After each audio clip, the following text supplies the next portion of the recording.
Go live. That would have been good. I was wondering what was going on. We're live. Now we're live. What if we just did the whole thing without actually going live? I would be sad. It would be sad. I would be terrified. Well, not terrified. Hello, people. Sad. Now people are going, hopefully popping in. Nice. Give it a little bit of time. Yeah. Before some people roll in. Yeah, welcome to the final 9th edition Tyranids Tier ranking. Final one in Arks of Omen. Yeah. Anyone out there? Anyone watching? Yet? Let me make sure this is all good to go. It said there were a bunch of people waiting. But again, there we go. Now things are starting to Happy birthday. up. Channel birthday. Oh my, that's right. This is exactly... I forgot. Hey, Paul Evans, thank you. Hey. This is exactly 2 years. Wow. Since I didn't try and plan it on the nose 2 years. Wow, but, really? Yeah, it worked out. Thank you. It was 2 years on the nose. Amazing. Of the one we dropped our...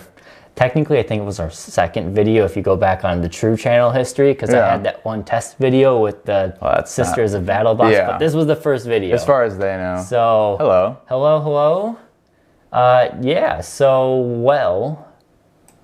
I don't know if we need to say too much. This is just going to be a tier ranking. It is what it says. Of the Tyranid Codex.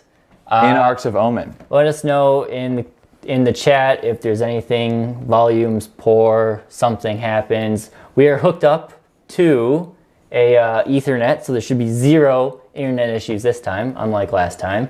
Well, don't say that yet. We'll see. Knock on wood. We'll see. Floor is wood. And so are the chairs. I've got some notes here. Nice. Just in case I get sidetracked. Yeah. We'll have those to reference. But shall we get into it, everybody? Let's do it. So we're going to go through this as is, through the Tyranid Codex, like I already said, starting with the first HQ, ending it with Forge World stuff. Okay. So we'll just go through one at a time. We can take turns talking about it. Yeah. Whatever the case may be. I'll start us off here with the one that used to be. Again, this is Arks of Omen meta, tournament style play, not casual play. The end of 9th. The end of 9th, how things are looking for the last, 3 months basically? Yeah. April, May, half of June, 2.5 months of 9th edition remaining. So we have none other than the Winged Hive Tyrant to start us off here. I think this thing was probably one of the most nerfed units in all of the 9th edition or the Arks of Omen change. It was, I would say fairly. Mainly because of the overrun strat. Makes sense. Overrun strat, Reaper of Obliterax, plus Tyrant Guard. Yes, they all got a lot of hits. I still think the Flyrant is still powerful. I still think it can hit like a truck. That hasn't changed much. Where is she here? There she is.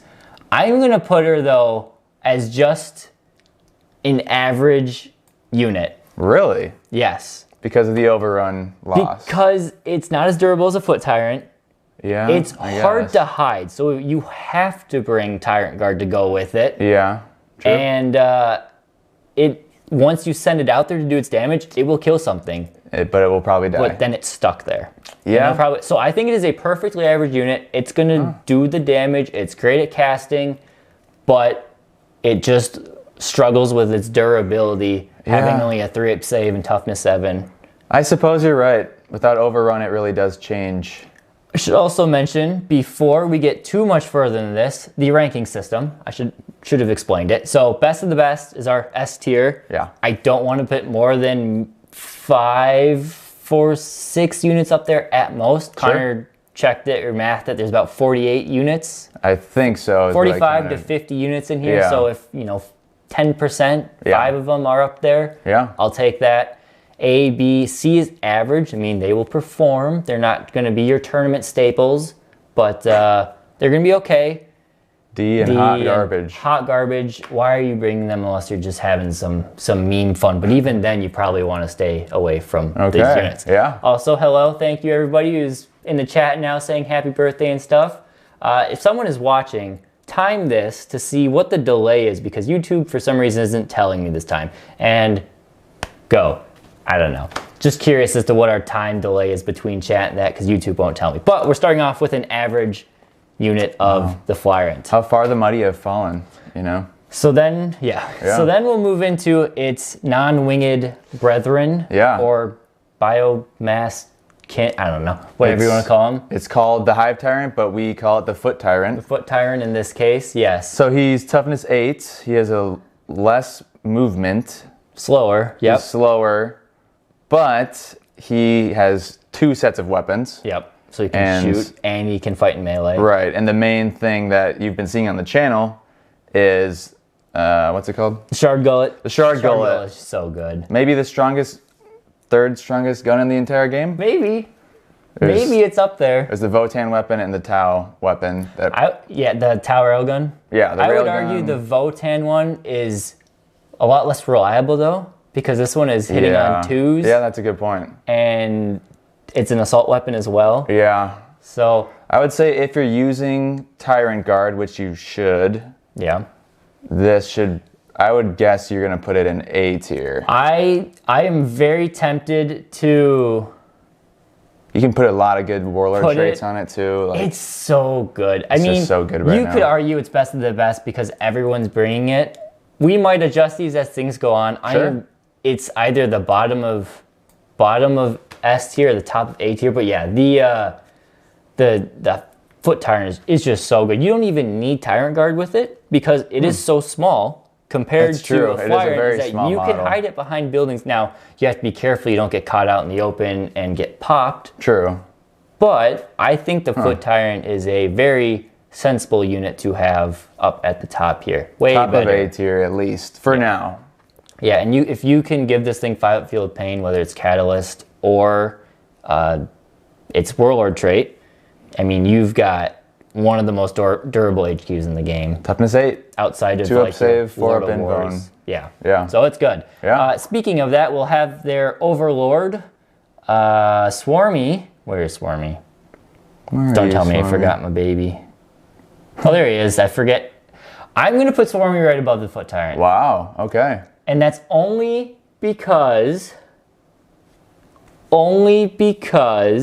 I think I've been using the Hormagaunts a lot recently, and it makes a big difference with those Hormagaunts. The full rerolls that this thing can give to things like Hormagaunts and Termagaunts is a excellent option. It's also super killy in melee. It's just like a Foot Tyrant, except it has 4 extra attacks. He gives OBSEC or double OBSEC. He can give OBSEC, yep. And yeah, so 4 extra attacks compared to a regular Foot Tyrant. It's a lot of extra attacks. Doesn't have the shooting, but 4 extra attacks, and he ignores the first failed save every turn in melee. How many points is he? 240, and this I believe is 215 with Adrenal Glands, which you should take, and a Heavy Venom Cannon, so you take every time. It's probably worth it, especially with Tyrant Guard again. Yeah. Swarmy. He's an absolute beast. I'm going to keep him right there. Maybe they'll shift up again. We'll adjust these as things go, but we'll go there. There are some even better units, though. Yes. More essential. All right. Next up, oh, good. I get to talk about this one. I was thinking about this on the way over here. The Broodlord. I remember from our first tier ranking video, our first big video. Yes. That did well for us. You put the Broodlord in A or S tier, and you have never used it against me in 9th. Yep. I've always been curious. I always think about that every once in a while. So that is an excellent point. So I think the Broodlord is very, very good. Yeah.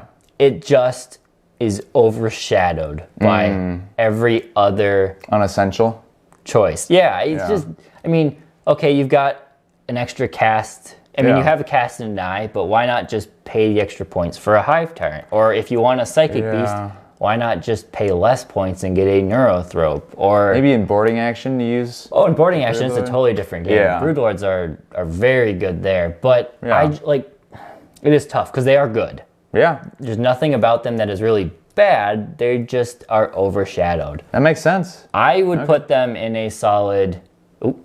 Oh, what happened here? You grabbed Swarmy. I grabbed Swarmy somehow. I can't grab him. He's invincible. There we go. I'll put him in B tier. Okay. I think he's pretty good. but there's just better choices. I think there's just better choices. Like those two guys above him. Maybe now I put the Flyant in C tier, but maybe but the Broodlord can hide. The Broodlord can forward deploy. I think you're right for right now. He might fall down the B tier here. Okay. But we'll put him there for now. Yeah. All right, so that's Broodlord. Your baby, the next. Neurothroat. Yeah. My baby, reincarnation of what was the Doom of Malantai. True. This is an easy one. We can talk about it a little bit, but there is not much debate here. Yeah. That the Neurothroat is an S tier unit for sure. Has it been nerfed at all? It got a 10-point increase. That's it though. That's it. So not that bad for how good not it is. every tier list these days needs a Neurothrope, but when you compare it to all of the Psychers in the Tyranid Codex and in the game as a whole, the Neurothrope is the most consistent. The buffs it gives to itself or other Psychers is probably the best in the game. For Psychic potential. For Psychic stuff, I think. 3d6, pick the two highest. It itself has +1 to cast. Yeah. If you really want, you can slap the Resonance Barb on it for +2 to cast. I don't think it's worth it. I like putting direct guidance on this thing, so then you can give a core unit +1 to hit, and you can give itself or someone else 3d6. That is so strong. The fact that you can put this all the way in your backline and chain your psychic powers outside of deny range against a lot of armies, especially in the first couple turns, means, you're getting most of your powers off on 10s and 11s, and you don't even care because your opponent can't deny. I mean, you could still use it with Zoanthropes too. I know they're very expensive, but just essentially not guarantee super smites, but it helps to. You can get a lot of super pairing smites. it with the Zoanthropes or the Maliceptor absolutely goes a long way. Yeah. It also, if you do get into combat with it, it has a 3-up info save, which it does for certain units is really tough to crack. Yes. if you have very few attacks, your opponent could just tank all of them. All of them. Yeah. We then are going to go into the Tyranid Prime because he's fine. I'm going to put him... Not above the Flyant. I'll put him here. Yeah, don't do that. His Imperative is good. For shooting. It's good for shooting armies. Definitely. Can be good. Can't argue with that. He has okay shooting. He is okay melee. He is a Synapse creature, and he can be character blocked, so you can hide him amongst Gaunts if you really want. He's the Tyranid Lieutenant? Yeah, he gives the reroll 1s to a core unit, which is fine. I mean, it's not bad by any means. It's not the most important. But it's just not, I don't know. He's fine. Probably use a Neurothrope or Zone, like just there's other stuff you can use to fill his role. Right. Unless you really want his Imperative. Yeah. Unless it's a big part of your plan. If you're playing Chronos, it's a good reason to take one of these because shooting, that's what you're doing. But he's fine. He doesn't do anything special. Very decent guy. But if you need cheap HQ. We got 2 more in the HQ. 3 more. 3 more in the HQ. Yeah. This one is our baby mama, Zaturvagon. I'm going to slap her in, she'll probably end up in the low A tier. And when it's all said and done, you guys know I absolutely love the Zaturvagon. When you put the Maw Claws of Thyrax on her, it is such a strong relic. She just tears through stuff. Now, yes, you have to be careful you don't get her caught out in the open. Hold on, we got some chats coming in. How is the Shard Gullet Hive Tyrant better than other Hive Tyrants? That's a good point. I would, if that was the case, I would put the Shard Gullet Tyrant would still be where it is. Yeah. And I would probably drop the non-Shard Gullet down to the bottom of A tier. I mean, it's damage 5, AP minus 4. 5. AP minus 5. It's just a really strong gun. And you can, with the Warlord trait, you can give your Hive Tyrants full rerolls to hit. Yeah. Oh, no, you can't give your, you could. You could take Heightened Senses if you really want. Yeah. I think that's why we put it there. Yeah, so the Shard Gullet, obviously, it's a body for the Shard Gullet. Yeah. So that's a good point. Zach Red Pillar. Nice. Magical Zonky. Oh, he spotted the Red Terror. Yeah, he's in here. Bam, Red Terror's not a thing. We'll talk about him last. Yeah, when I made this, I took our exact tier ranking that we did 2 years ago, the same file, and I just added the few extra units that I forgot, or like the Parasite came back in. Sure. The Red Terror still made it on the list, so. We'll talk about him later. It's okay. But yeah, so I would keep the Termagant up here. Yes. She can keep 2d6 Termagants coming back a turn if you pair her with 30, which you should in most cases. And if you roll poorly on that number, you can spend a 1 CP to get D3 plus 3 more back a turn. So you can really just keep the Termagants going, and she... Yeah, if you don't kill enough Termagants that you can target her and kill her, it's kind of like Gene Stealer Cult. Kinda, yeah. Just keeping a little squad alive, yeah. But I really, really love the Termagant. I think she does really well. Yeah. One of the HQs I don't like all that much is a Trigon Prime. I bet you're gonna go D tier. It's not D tier, but it is gonna be a low C tier unit. You've also never used this against me in 9th. Not against you, no. I have used it, I think, against Sam and maybe Calvin, but not against you. It's 2 damage. Fine. It has a lot of attacks. It's got some good buffs, giving unit +1 to advance and charge. It's got a fun but not super reliable synaptic imperative. It's not durable. It can't take benefit from those monster-specific upgrades. No invuln save? No invuln save. It is -1 to hit in melee. No invuln save is tough when it's toughness 7, though. You can give it some cool relics. Like if you take one of these in Behemoth, you can make it strength 8 on the charge, and you can make it damage 3, which is good. Really does help. But it's a similar thing to the Winged Hive Tyrant now, though. It's like once it gets caught out, it's done. It's just at least the Winged Hive Tyrant has an invuln. Yeah. It's cool. I just yeah. I'm not a big fan. Trigon Prime. Trigon Prime. That is what it is. Again, yes, some relics you put on this could make it a little bit better. Probably just do a Hive Tyrant though. Yeah, another relic I do really like on it is the Passenger for +2 to charge. So I mean, that's good, yeah. Pop in 7 inches away and have a 7-inch charge. Is a very fun one. But again, I don't know if it's worth your relic there to get it off. Yeah. What we got here? Yes, the other Hive Tyrant with the other relic gun is good and cheap. It is, yeah. The Balethorn Cannon, which is the Stranglethorn Cannon relic variant, is also a very wonderful gun in addition, besides the Shard Gullet. You don't see it used as often, but it is a very good option to use. True.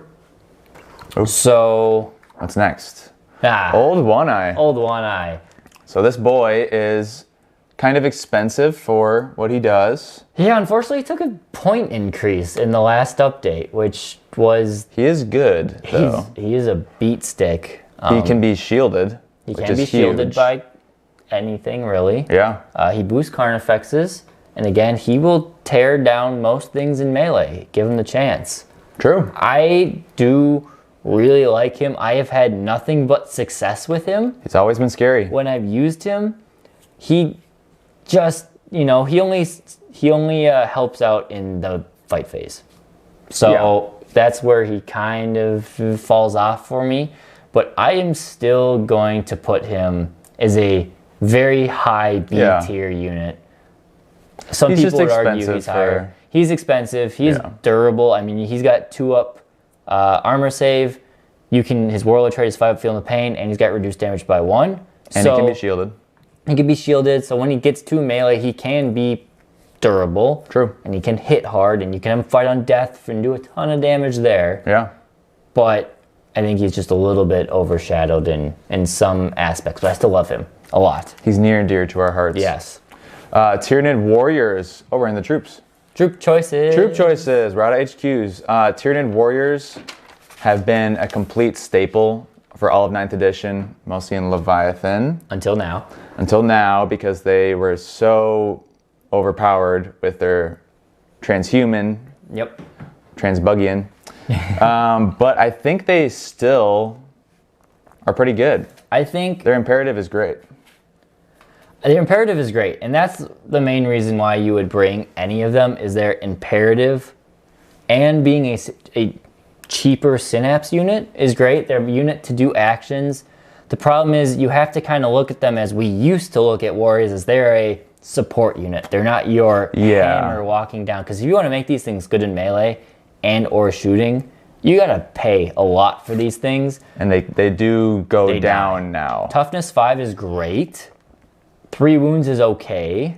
4 up save is not good. Yeah. Most armies have a AP minus 2 or 3, damage 3 weapon. Or just a lot of shots. Or just a lot of AP minus 1 or 2 shots. Yeah. That will tear through these. Yeah.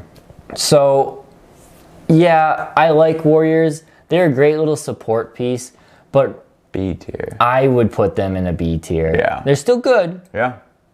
B tier. I would put them right behind Old One Eye right now. True.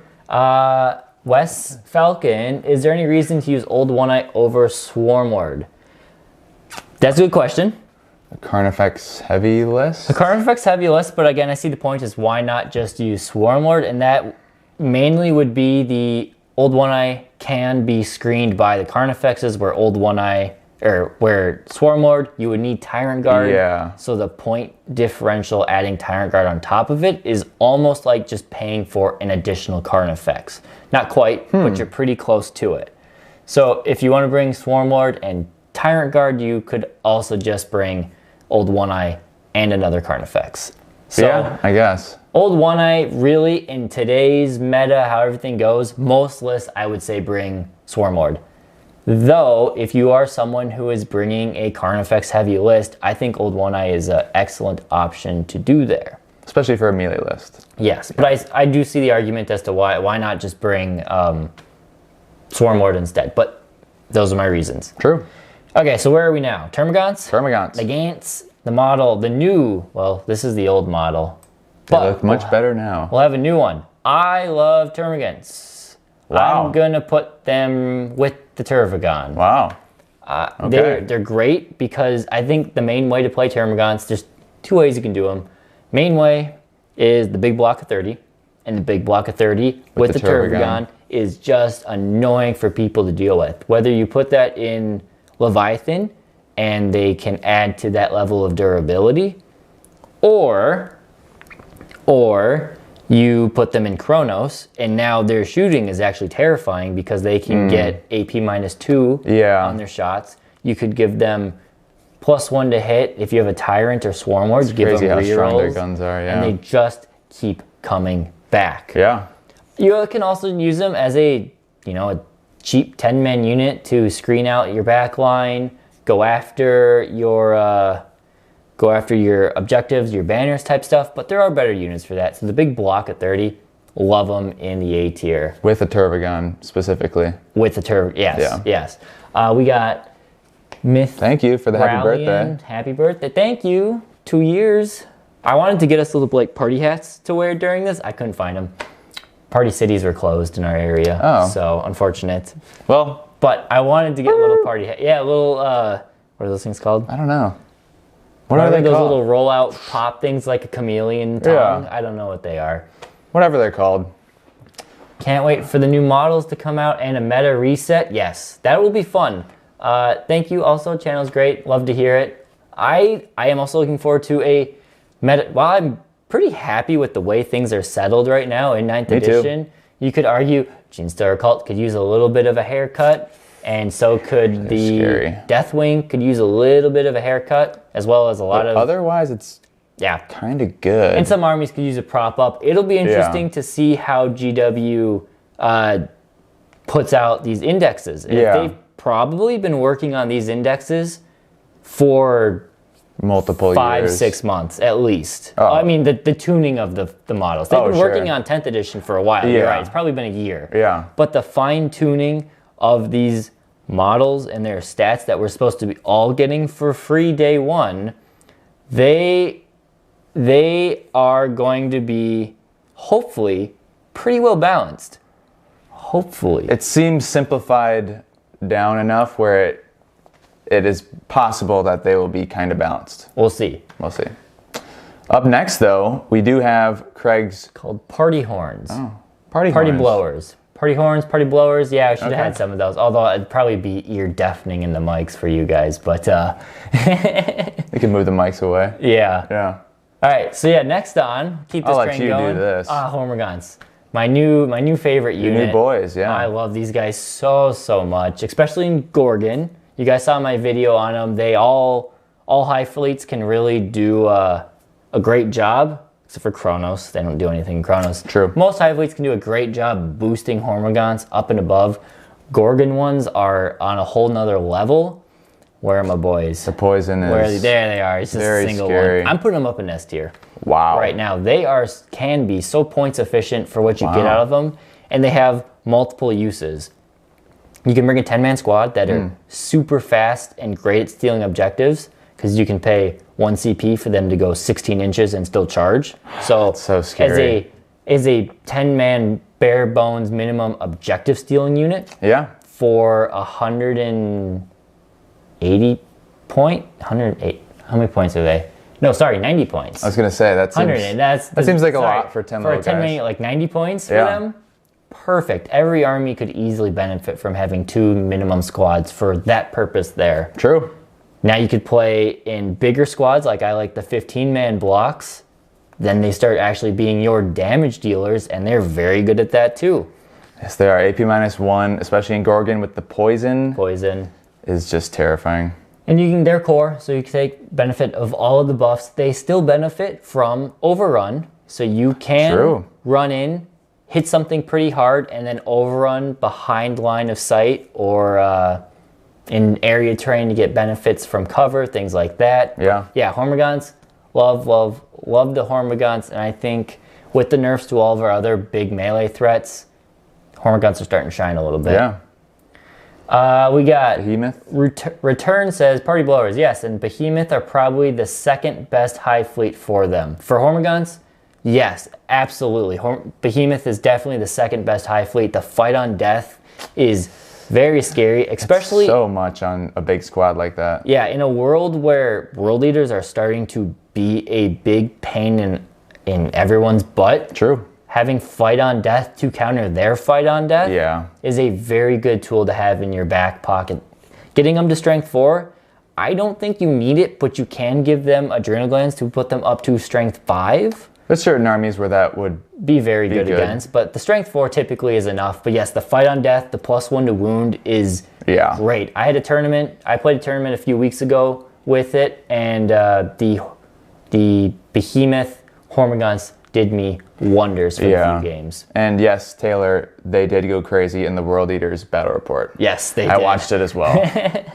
They did, and they've had plenty of other games for that experience as well. So that's Hormigons. We got Gargoyles now. So Gargoyles, they do not have deep strike. Not built in, no. They are decent, I think. They are pretty good. They're okay. They're more expensive than Termagants. They're faster.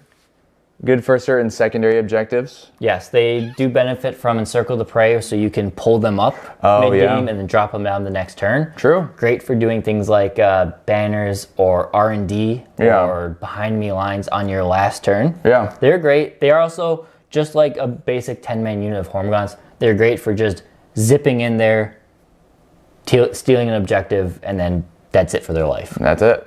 And for 80 points, actually I think basic Hormigons they're 8 points a model. So 80 points for these guys as well. So they have their use. I don't think they're quite as good as the other two gaunts. Yeah, they do. They don't have as much other use. Their main use is just objective stealing and secondaries. Scoring points. Where do you put them? Average? Yeah, where do I put them? I think they're still very good. I'm gonna put them in like I'll put them back here. Okay. I do think that they really fit in in every army. You can fit them and they can be useful. Sure. So you got Mazda says, I think Party Horns are decent, but in the Horm, sorry, I was getting confused. I think Hormigons are decent.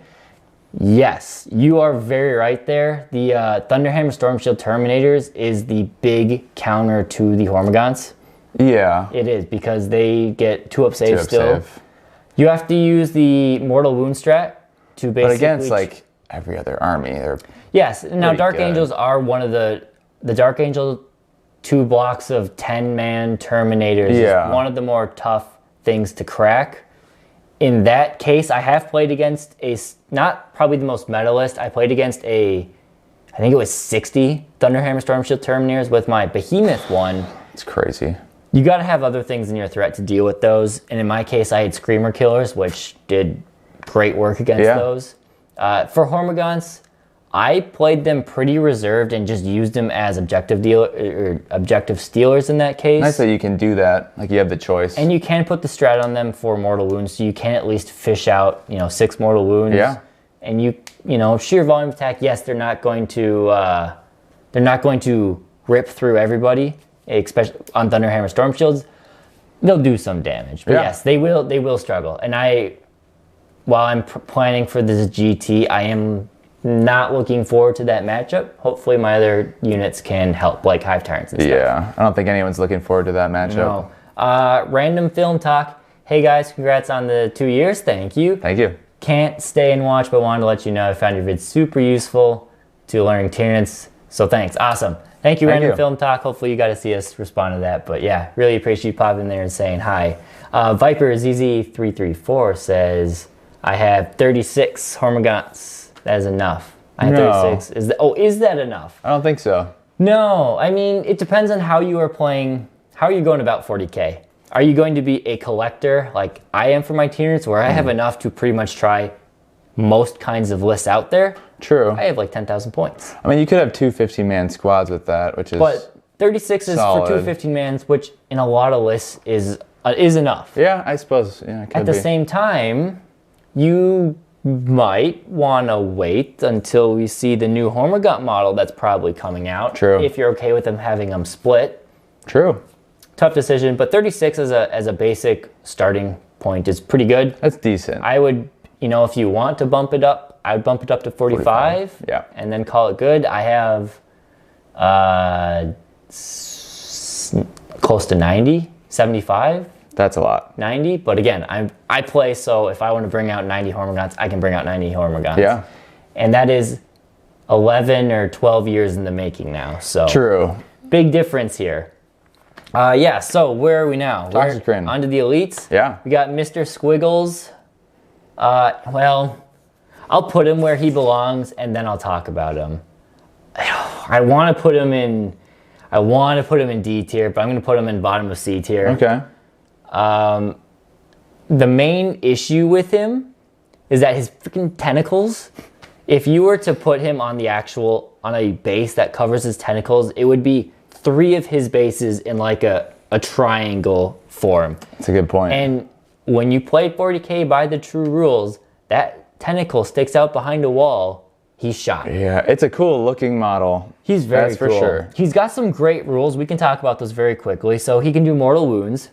On like 4-ups, he can prevent fallback on infantry on 2-ups. Yeah. And he gives out a 3-inch bubble of -1 to hit, not just melee, but all things. So you're close to enemy ranged units. Yeah. -1 to hit, get him stuck in melee. The biggest problem with him is the delivery method. It's tough. There's a couple ways that I've seen to be fun. Yeah. You can strategic reserve a couple of these things. You can... Forp Invone. You can put Forp Invone on them. You can drop these things out of pods. They come in at the 15 wound cap. True. You could drop them in and then charge them. One thing that is quite interesting actually with these is if you give these guys the Chronos treatment, give them plus 4-inch range, and make them OBSEC. What you could do with these is drop them in or strategic reserve them. You can shoot their tentacles now at 12-inch range, and when they hit something with their tentacles, they get to, is it a +2 to their charge? Oh. It's a stratagem. I think they get like +2 to charge or reroll charges because their tentacles like help pull them in. Huh. So you can get more reliable charges in Chronos in that way, again, making them OBSEC to be objective stealers in some way. Very specific way to make them work. But you can use them. So you can use them. Yeah. This is one of the units I want to get 1 or 2 more of eventually. But yeah, T. Rubin says, can't you magnetize the arms? You can. It depends on your opponent. Most opponents that I would play against would not play as if the arms count. However, in a competitive tournament, they do count. Most people would say it counts. Yeah. And that is the way it is. So I have mine magnetized. I play with them off when it gets ugly, just for model movement. Easiness purposes, yeah. Return 3d6. No, we'll look up the strat here quickly. It is not Chandelure. It is a Toxicrin specific strat. Well, let's see. Did I rank them? I ranked them. How about you? Ranked them in average. Yeah. Oh, hey, we got Daniel Bex. Hello from Greece. Daniel Bex, do you remember him? I remember you, Daniel. He won our first giveaway. Did you ever get that model, Daniel? Oh, wow. Did it make it? I was a little worried sending it all the way to Greece. Wow. Such a small box it ended up being in. Dang. Did you get that? I really hope you did. Let us know. But yeah, he won our first giveaway that we did on the channel. Wow, when was that? Like probably a year and a half ago or something. Wow. It was our like 1,000 subscriber giveaway or something like that. Now we're almost at 5,000. Yeah. Well, oh wait. So next unit will be Tyrant Guard. I'll let you talk about the Tyrant Guard. Sure. While Craig's looking that up, Tyrant Guard, I would guess he's going to put them in A tier. Maybe. The Hive Tyrants are, at least right now, the Foot Tyrant and Swarm Lord are so good. Just so good, and they give the buffs that almost nothing else does in the army. And if you don't have Tyrant Guard, they're gonna struggle. They might just get obliterated in like a turn or two. So I do. Tyrant Guard are very essential, especially if you play with a Flyrant. You need them. The other ones, they're good. Yeah. They are durable. They're deceptively durable to some opponents. Yeah. Toughness 6, 4 wounds, 2 up save. You can give them Feel No Pain to be that much more tanky. Mm-hmm. They can be very good in melee. I mean, Strength 6, AP -4, 1 damage with the Rending Claws. They have 3 attacks apiece. If they're within range of a Tyrant, they get an additional attack. That's true. You can give them the full rerolls and everything there. The stratagem, as Trashcan01 just typed in there, is Toxic Entanglement. It is. So a couple things happen here. So if he uses stratagem in shooting phase, when a Toxicrin model from your army scores a hit against an enemy unit, excluding aircraft, because that would be too cool, with a ranged attack, roll a d6 on a 2+, until the start of your next movement phase, have the move characteristic for that unit. If a charge is declared with an enemy unit, that Toxicrin model must be one of the targets it charges. Whoa. And if a charge is declared with the Toxicrin model, that enemy unit must be one of the targets of that charge. In addition, add 2 to the charge roll. That is such a specific strat. So there are ways to get it's great, the Toxicrins in range, and then making them obstacle and walk them on. Steal objectives. Now you can only do 1 a turn with them, but you could do 2 in strategic reserve, 1 in a drop pod. Yeah. So drop 1 in and then have another one walk on and have another one walk on. Wow. 1 a turn type of thing. Something fun there. But so we're back to the Tyrant Guard. I think these guys are low S tier. I was gonna guess that, but I thought just because their core rule makes it so they are just that dang good at protecting what is already a really durable unit. One of your best units. One of the best units. So I'm gonna put them in as a low S tier. They might be the bottom of S tier. I would agree. But the fact that they can just protect your Hive Tyrant. S tier. Yeah. Okay. Cool. That makes sense to me. Yeah. We are still in elites. We are still in elites. We got a lot of those. The Lictor. The Lictor. This thing is great right now. It is. Especially with behind enemy lines. Yep. And honestly, just it's strength 7, AP -3, damage 2. With 6 attacks. 6 attacks. Hitting on 2s. I didn't realize how strong they were until... -1 to hit, always fight first. That's just really good. You can deep strike if you want. Yeah. They are very, very good. Now, I love them for behind enemy lines. When you play against a really good opponent with, in certain matchups, depending on the deployment type, your opponent will screen them out.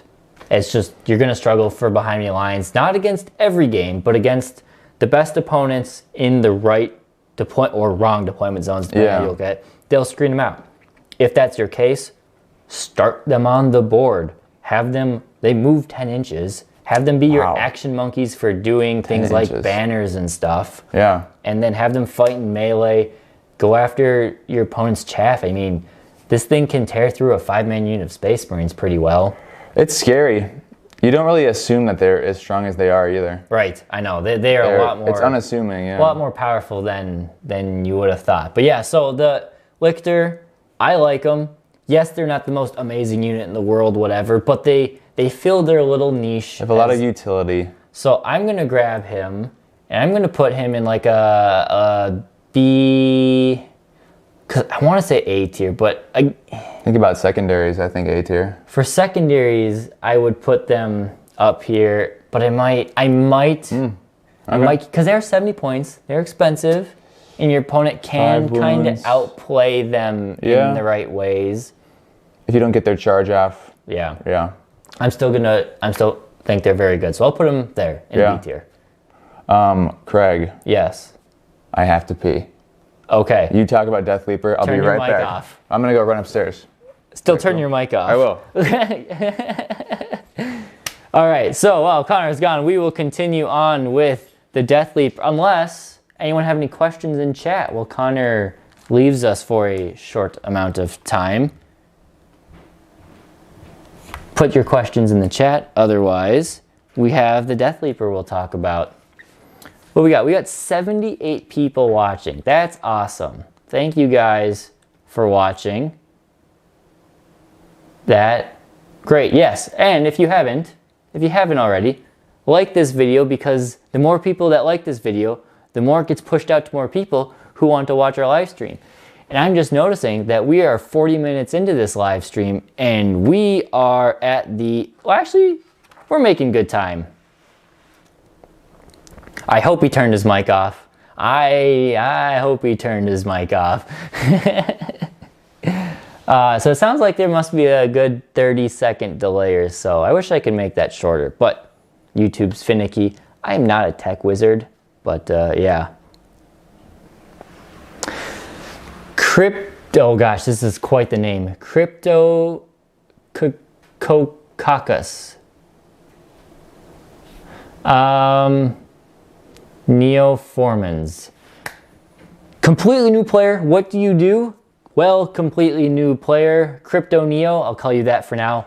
I would, because 10th edition is right around the corner, we're talking 2.5 months away.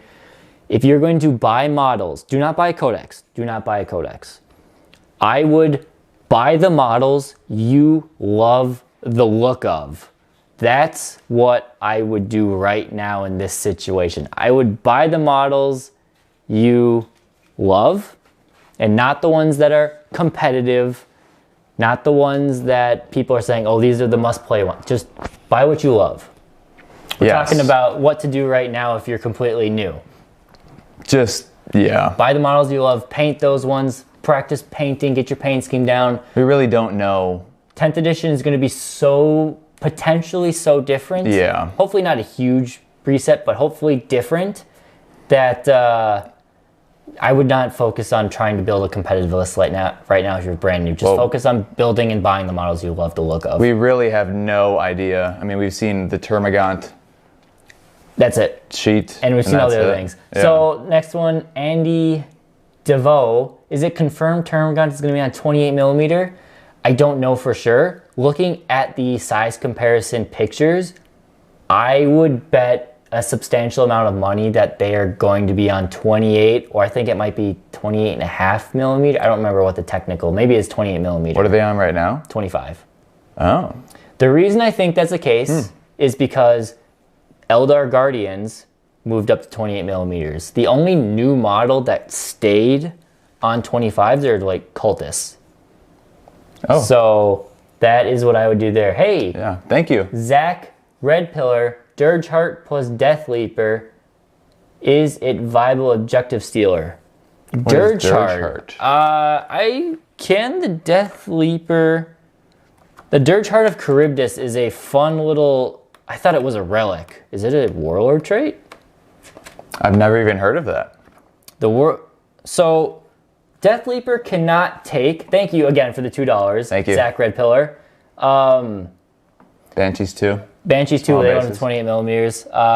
We'll finish. Yeah, Death Leaper cannot take the Dirge Heart of Charybdis because it's a relic, and Death Leaper is restricted to only Warlord trait upgrades. Oh, really? So unfortunately, you cannot pair those two together. Now, what is good for Death Leaper is Alien Cunning, because that makes them OBSEC and count as 5 models. That's pretty much what you're thinking of, I think. Maybe that's what you were thinking of. Either way, that's a way to do that. Can he turn off OBSEC? I don't think he can. No, he can't. But yes, I would. If you're going to play Death Leaper, play him with the Alien Cunning trait, because then he becomes a real menace for stealing objectives. Yeah. So that's what I would say. Yeah. But thank you again, Zach. Thank you. Red Pillar, our first super chat of the day. So yeah, back to the 28 millimeter bases. I think it's very likely they're going to bump up to 28 millimeters. It sucks for everyone who has, like I have, 160 some 108. It's gonna be like a week project for you if you space it out. Might be more than that. What I can't say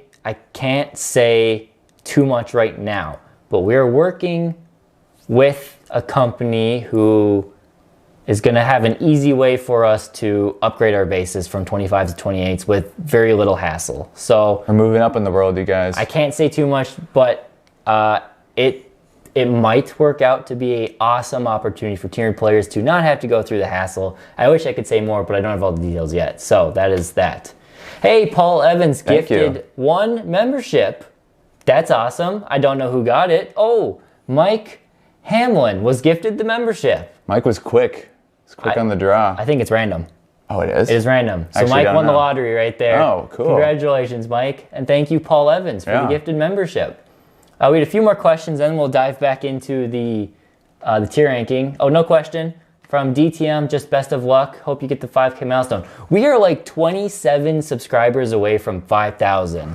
We were That is crazy, dude. We were within days probably of hitting 5,000 subscribers in 2 years, which is awesome. That's really, it feels good for such a niche channel. We're trying to grow. We're trying to we want to stay. I want to stay true to Tyranids, but I want to also, grow, branch out a little bit more. Hopefully, 10th edition does us absolute wonders here. Well, it's nice because it will be the first army with the codex. So we're gonna definitely hit 10th edition hard with how to play videos and initial, tricks and tips and stuff like that. We're planning it out. So we're going to be very excited for that coming soon. So yes, thank you. Twisted Razor, do you think the 10th drop, everything will do? What? It'll be a different. Oh, different tier. Yes. So we talked to our tier. I think a lot of things. It's tough. It's really tough. We have no idea. No, we really don't know. I have no idea how things will pair. So I think one thing that's safe to say is that when Tyranids get their codex, it will be the first, like there's going to be them and Space Marines. Yep. I mean, they'll probably be the top dogs. They will be. I would say at the beginning until more codices come out. Yeah, there'll be a lot of options on what Tyranids can do. So I don't know how they'll be, but Stephen Culler, what is Arks of Omen? Just rules update? Yes. So Arks of Omen, do I have a book here? It is the final. It's the chapter approved book. Right. So here's Warzone Nephilim. If you play competitive, this was the tournament pack. It came with various updates and point updates, rule updates, how to play competitive necessarily. They launch those every 6 months. In January, we had the Arks of Omen version, which is the final version of 9th edition. You have the book somewhere here, but the book is somewhere. Yeah. Might be over. I don't know where it is. So it's the final update. Update for 9th edition. So that's what we're talking about, right now. Yeah. Mazda, how good is the big brain bug going to be? Rumor says he evolves troops, maybe 3 casts. Oh, interesting. I don't know. Like a super Maliceptor? You saw the thing, right? Oh, yeah. My opinion, and I think I am in the minority here, but I think it is something like and if you guys saw my video on it, I talked about, I think it's going to be like the Silent King for Tyranids. Except that's true, because the Swarmlord is not, He's not a Lord of War level. I think it is going to be a Silent King level HQ. Again, I know it's probably that's the minority opinion. Most people think it's not going to be that. Wow. But I still stand by it. That'd be crazy though. And instead of being very powerful in melee and giving off buffs, it's going to be very powerful in the psychic support phase, which isn't as cool for a Lord of War, but the model looks awesome. But maybe it will be cool. Maybe. I mean, who knows? We don't know. I don't know, but that's my opinion. Maybe it will have... Now, casting, I don't want to diverge too far from, but casting is something totally different. There is no psychic phase in 10th edition. They've already confirmed that. You do the powers in the phases. They will be like shooting psychic phase, or shooting psychic attacks, shooting command phase buffs, shooting movement spells, things like that. That's going to be interesting. But who knows? Yeah. The Hive Fleet is growing. Yes, grow the Hive Fleet. Hit that subscribe button. Thank you, Taylor95. Any news on Carnifex is getting a new model? So yeah, as Taylor said, the Screamer Killer is getting a new model. We can see that for obvious reasons, but it's tough to say if that is going to go with all of the new Carnifexes, or might just be a new kit where you can pick one. Maybe, I don't know. For sure, Screamer Killers are getting a new kit. Yeah. I don't know about everything else. We won't probably know for another month and a half or so. But soon. Hopefully soon. Yeah. I hope... Oh yeah, the original Screamer Killer models are nice and are really tiny. I don't have one with me. I should get one from Calvin's dad, but... Mazda, it's a good guess. The two little bugs look like Meniers. Exactly, that's what I thought of immediately, was the two little Menier shield generator type things flying with you. Yeah.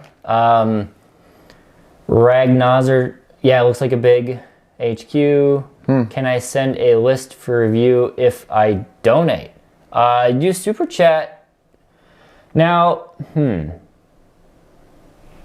because the Super Chat, the text is only like 150 characters, so you can't fit a whole list in there.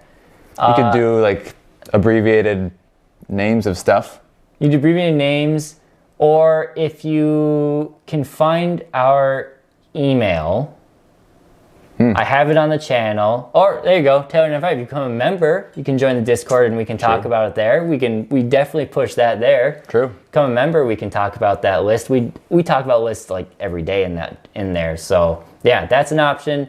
Otherwise, if you have specific questions about your list, you can put something in as a super chat. Happy to cover that. We could talk about it here, but yeah. True. So we'll talk about that as is right now. But yes, members have access to the Discord, and we talk lists and tactics and all sorts of fun stuff, and more of a casual conversation there. All like 25 of us in the Discord right now. So yeah, it's a great place. Nice. Small plug. Thank you, Taylor. Small plug. Now, back to the tier ranking. Yeah. Death Leaper is a lot like the Lictor, except he's a little bit better in some ways. Better. More expensive. Lictor. I am going to pair him. We've already talked about him a bit with the earlier super chat. I'm going to put him right behind the... I was thinking the same, yeah. The Lictor. You could argue to put him up in A tier. You could argue to put him right here in front, but I'm going to put him side by side. Yeah. They both do similar things, but they do slightly different roles. Jordan missed. Oh, YouTube didn't notify you. That's unfortunate. Don't worry. We're still got a long way to go. Not even halfway through. We're unfortunately not even halfway through. This might be a 2-hour stream, which is okay. We're celebrating 2 years, 2 hours, maybe more. I got no plans. Up next. So that's Maleceptor. This thing was the menace when the Codex first dropped, before his giant nerf. Yep. His rule, what's it called? Psychic Overload. That's the one that gives him mortal wounds just from getting a cast off. On a 7+. Which, if you have a Neurothrope, is pretty likely. Yep. And you stack that with Psychic Scream, you stack it with Smite. It's just terrifying. He's so scary. Wes Falcon, welcome, troop member. We'll get you in the Discord after this. Nice. Yeah, so Maleceptor is awesome. It is still strong, too. Still very, very strong. Let me make sure I had any notes here. Yeah, so he just does a lot of mortal wounds. Not only can it do a ton of mortal wounds in the psychic phase, it can do them in the charge phase because it has Horned Chitin. It's not bad in melee. He's also toughness 8 with an invone. With a 3-up save and a 4-up invone. Which is... And 15 wounds. Yeah. It's pretty durable. He's very durable. I still think, even with that, the nerfs, the Maleceptor is still... Oh, boy. Oh, boy. Is it... Definitely in B tier, at least. It's in B tier, but is it a low A? How many points is he now? He's 240. I think he's the same as a Swarm Lord. That's really expensive. I would say B tier, yeah. Put him there? I would say so. I think Maleceptor is very good. You can have it as an OBSEC monster fleet. So Behemoth, or you could put him in Gorgon. You could put him in Kronos, or not Kronos. You could put him in Kronos. I'm thinking Jormungandr.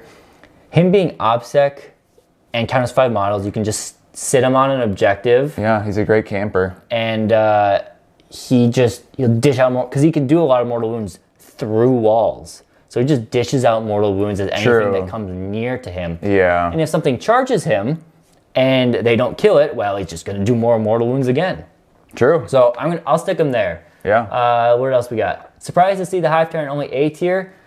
As we said earlier in the beginning of this, I don't want to put too many units in the best of the best. You want to keep it kind of more best of the best. A true bell curve. Yeah. So they're right at the top of 8. Yeah. I stand by that. But yes, and the Flyerant is just average. I do think the Flyerant is just average. Maybe it's a little harsh for him, but yeah. He dies. Leviathan, yeah. So that's where I put him. Yeah. And yeah, so next we have one of my favorite little guys.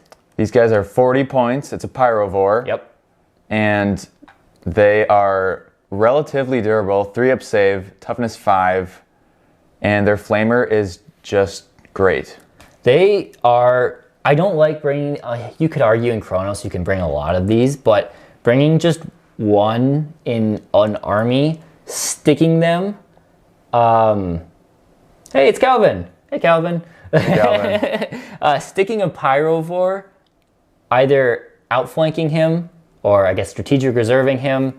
You can start him on the board and just stick him in cover. He's a big secondary player. He's a big secondary player. Yeah. Great at doing actions. Great at being durable. 5 wounds.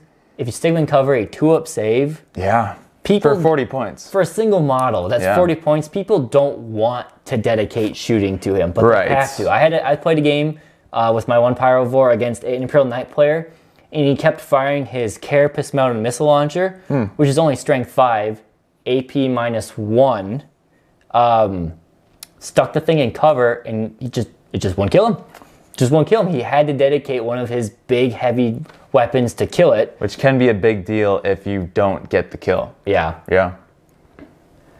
So that's Pyrovore. I like them. Again, Kronos, you can bring lots of these. I'm still gonna put them in like a B tier. Yeah. Because again, they're not overly insane with their damage. They're not bad, but being able to take just a single one, great utility like the Lictor and very everything. solid. Calvin. Nice, Calvin. Hi, Jenna. So then we have the Man of Many Tongues coming up next, the Haruspex. Many tongues and many teeth. Many teeth. I love the Haruspex, but he's just not quite over the hump for me to be good. He's very durable. I don't know. Not core. Having some decent attacks. He's fine. He can regen against certain armies. He is tough to deal with. I think if you bring these guys in pairs, they become much better because one of them is fine. It's a distraction card effects essentially. Yeah. But two of them, then you got to deal with them, and they're tough to deal with. But they're also not super fast. I mean, 8 wounds is fine, but for a melee threat, it's not super great. The Athenia thinks D tier. I'm going to be close to that. I think they're better. You want C tier? I'm going to put them in C tier. I think he's better than I'm going to put behind a Toxicrain. Yeah. Put him behind a Toxicrain. He's average. I mean, he's not hot garbage when it comes to playing with him, but he doesn't do anything overly great. So yeah, I would slap him there. It's kind of in a weird spot where he can attack anything. He's got, He does have one neat trick that's very gimmicky up his sleeve, and that is if you take the Haruspex in Chronos, you don't have to, but Chronos helps, give him an extra 4-inch range on his tongue, and then you can give him a specific upgrade that will allow him to ignore Lookout Sir. You can have a character sniping tongue, and it is damage 3. So, yeah. And there's ways... brain fart here. You don't have the ignore Lookout Sir thing. You have the D3 mortal wounds in addition. The voracious... I was going to say, with damage 3 that... So you do damage 3, you hit him, you wound him, damage 3 plus D3. So you could get 5 wounds on a character. You could just snipe a character. You could just snipe a character with it. It's gimmicky. It doesn't work very often, but it's gimmicky. And that's why he's in average units. He's going to be an average unit. Yeah. Next up, or do we want to check out this? Are you good? Yeah, no, we're good. Next up, we have Venom Thropes. Ah, yes. These guys are awesome. Awesome? They're awesome. They're so good. They're super... It's difficult to choose when to target them when you're playing against Tyranids. If you can even. Right, because you don't usually want to put your big shots into something like a Venom Thrope, but sometimes you need to. Now, if the terrain is set up properly, you can hide them behind terrain where they can't be charged. Right. And they give out a huge bubble with -1 to hit. Yeah. If you want to pay, you can make it pay a CP. As long as you didn't move them, now it's a 12-inch bubble, which really, in some ways, is like greater than a 24-inch bubble because it's 12 in each direction. Yeah, true. So you cover a good chunk of your deployment zone and the forward board in -1 to hit. -1 to hit. Dense cover. They also give out Fight Last. They can do... Now, the Fight Last is really it's on a 3+, random. you roll for it. It is, so it's not great, but the mortals are fine. The Fight Last is okay. It's on a 3-up, so it's not reliable, but when it happens, it happens. And if they do have to fight in melee... I was going to say that. They have 5 attacks each. Yep. AP -1. And they automatically win on 2+ against non-vehicle or Titanic. So I remember... They actually do some damage. I think it was the last time I played my Grey Knights against you, or maybe 2 times ago. When you charged me with your Venom Thropes, I was afraid. It is, especially with no Armor of Contempt. Yeah. It's kind of scary. They can do some damage. Another thing is that they have the Feeder Tendril keyword. So if you are taking Cranial Feasting, they benefit from that. It doesn't come up often, but they do benefit a little bit from that. True. So I am going to... Where'd they go? There they are. I would put them... Sometimes I want to say that they're pretty up high, here, dude. But I think against certain shooting armies, they could be best of the best. But that makes sense to me. Also noting out, they have fly. They also have fly, which is just great for mobility. It's a nice little bonus. Is it worth running 2 squads of Venom Thropes? I don't think you need more than 3 of them in an army, unless you're playing a bigger than 2,000 point game. You can get a good bang for your buck from the squad of 3. Yeah, once you run 2, you start to lose, because they'll probably be overlapping, or if they aren't overlapping, they're probably not being used to their best ability. Yes, their melee is very good against chaff, by the way. But yeah, the -1 to hit aura, and you just being able to hide them, make them untargetable in some ways. It's spooky, man. They're good. So I'll stick them right there in A tier. Yeah. I think they are pretty good like that. Oh, and they can also do actions. So you can sit them on your home objective, and they can just be the one raising banners or doing things like that. True. So I will put them right there in A tier. Then we have Zone Thropes. This is an interesting one. They used to be an S tier model. They were SS plus tier. But now... 70 points per model. 70. They used to be 50. Now they're 70 points a model. I couldn't believe they increased it by that much. The mortal wound damage they can do is insane. I get it. It's just... By far and above the best Synaptic Imperative. Giving a 4-up invo to all of your monsters. 5 up invuln all your infantry. They for 1 turn, and if you play them in Leviathan, you can give that to another unit over and over and over again. That is so strong. But they are 70 points. They are 210 points for unit of 3. In a lot of lists, I don't know if it's worth it. You can make it work. They're not bad. But that point increase, I think that point increase has put them down into B tier. I might put them behind the Warriors. I don't know where to put them in here. It's funny, Athenia has guessed almost everything correctly right before you say it. they have, it's been very close every time. High B tier, low tier, yeah. Craig didn't even look at that. But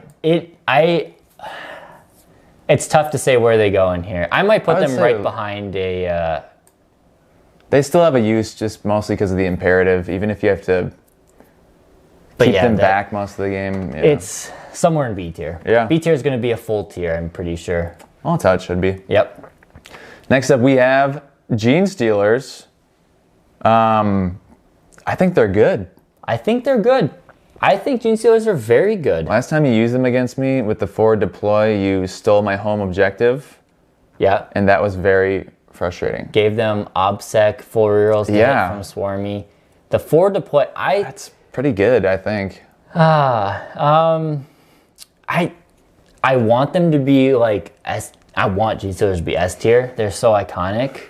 I might slap them in a low A tier because a single unit of even just 5 of these can have so much utility in a lot of armies. You can use them to be aggressive. Yeah. You can use them to deploy out on a corner objective. If you were playing the quadrant style board, deploy out behind line of sight on a quadrant objective, raise a banner turn 1 if you're going to play that, or if you're playing for, engage no fronts, do that. It's just a massive utility unit, similar to, not really. They're kind of their own thing in the army. They really are their own thing.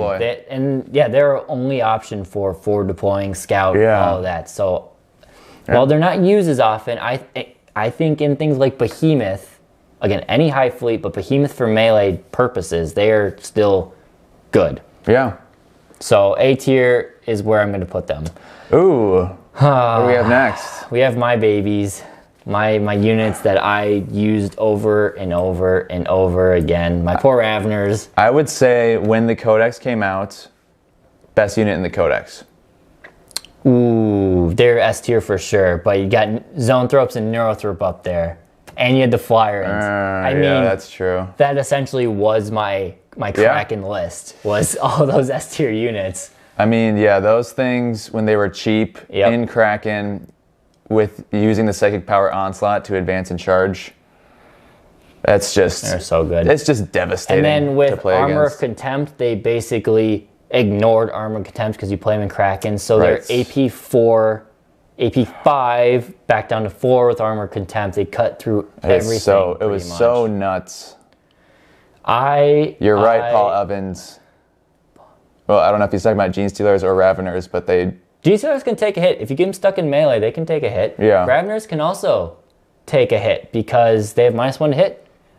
They do have 4 wounds, which is just absurd, but that makes them so expensive. You're paying for it now. Now they're 45 points a model? 40 or 45 points a model.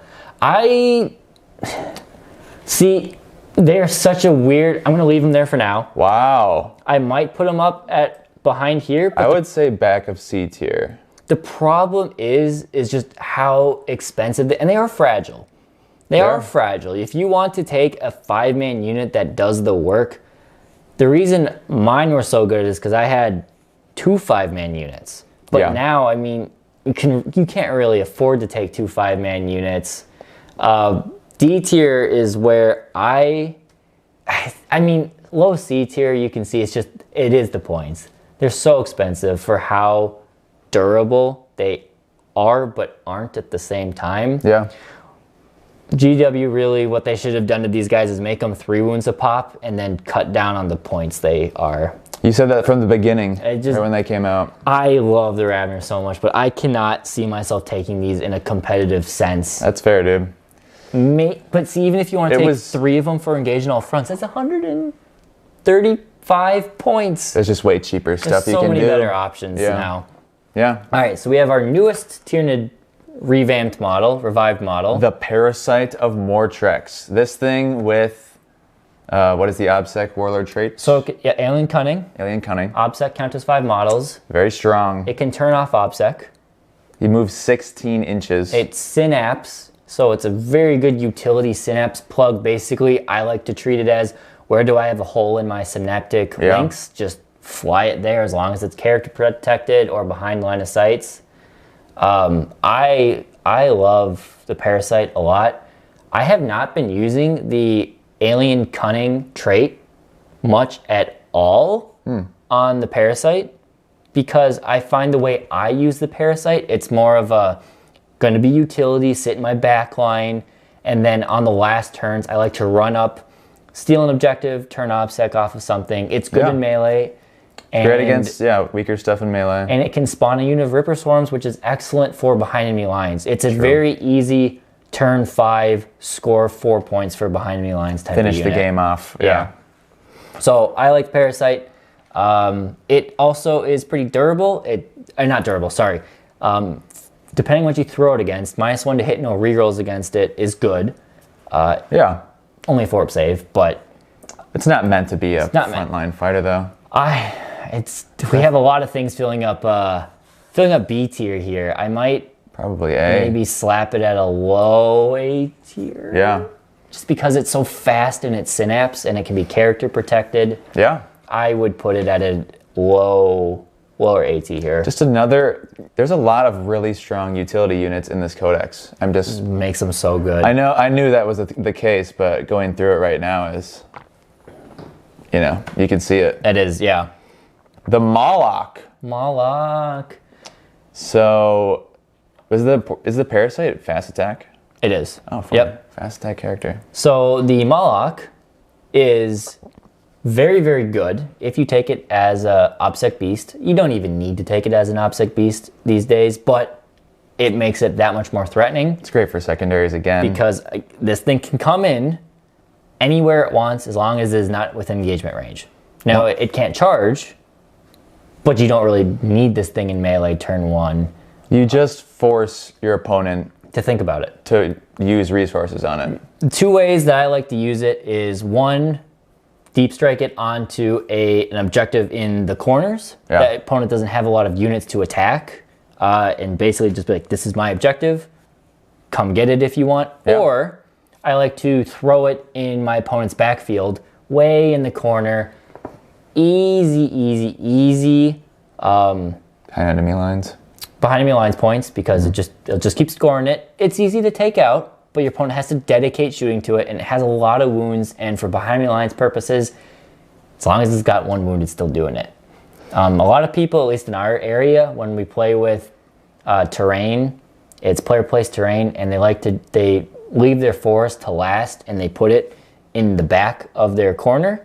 So I can stick the Moloch right behind the forest in the corner, and now it's got -1 to hit at range. Ooh. Very situational in that, but you'd be surprised how many times that comes up. Yeah.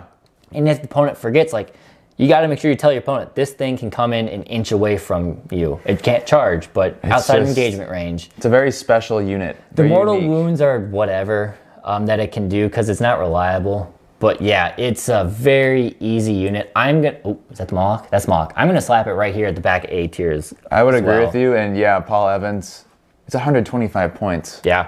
For everything that Craig just described, 125 points is pretty good. It's very, very pretty good. efficient.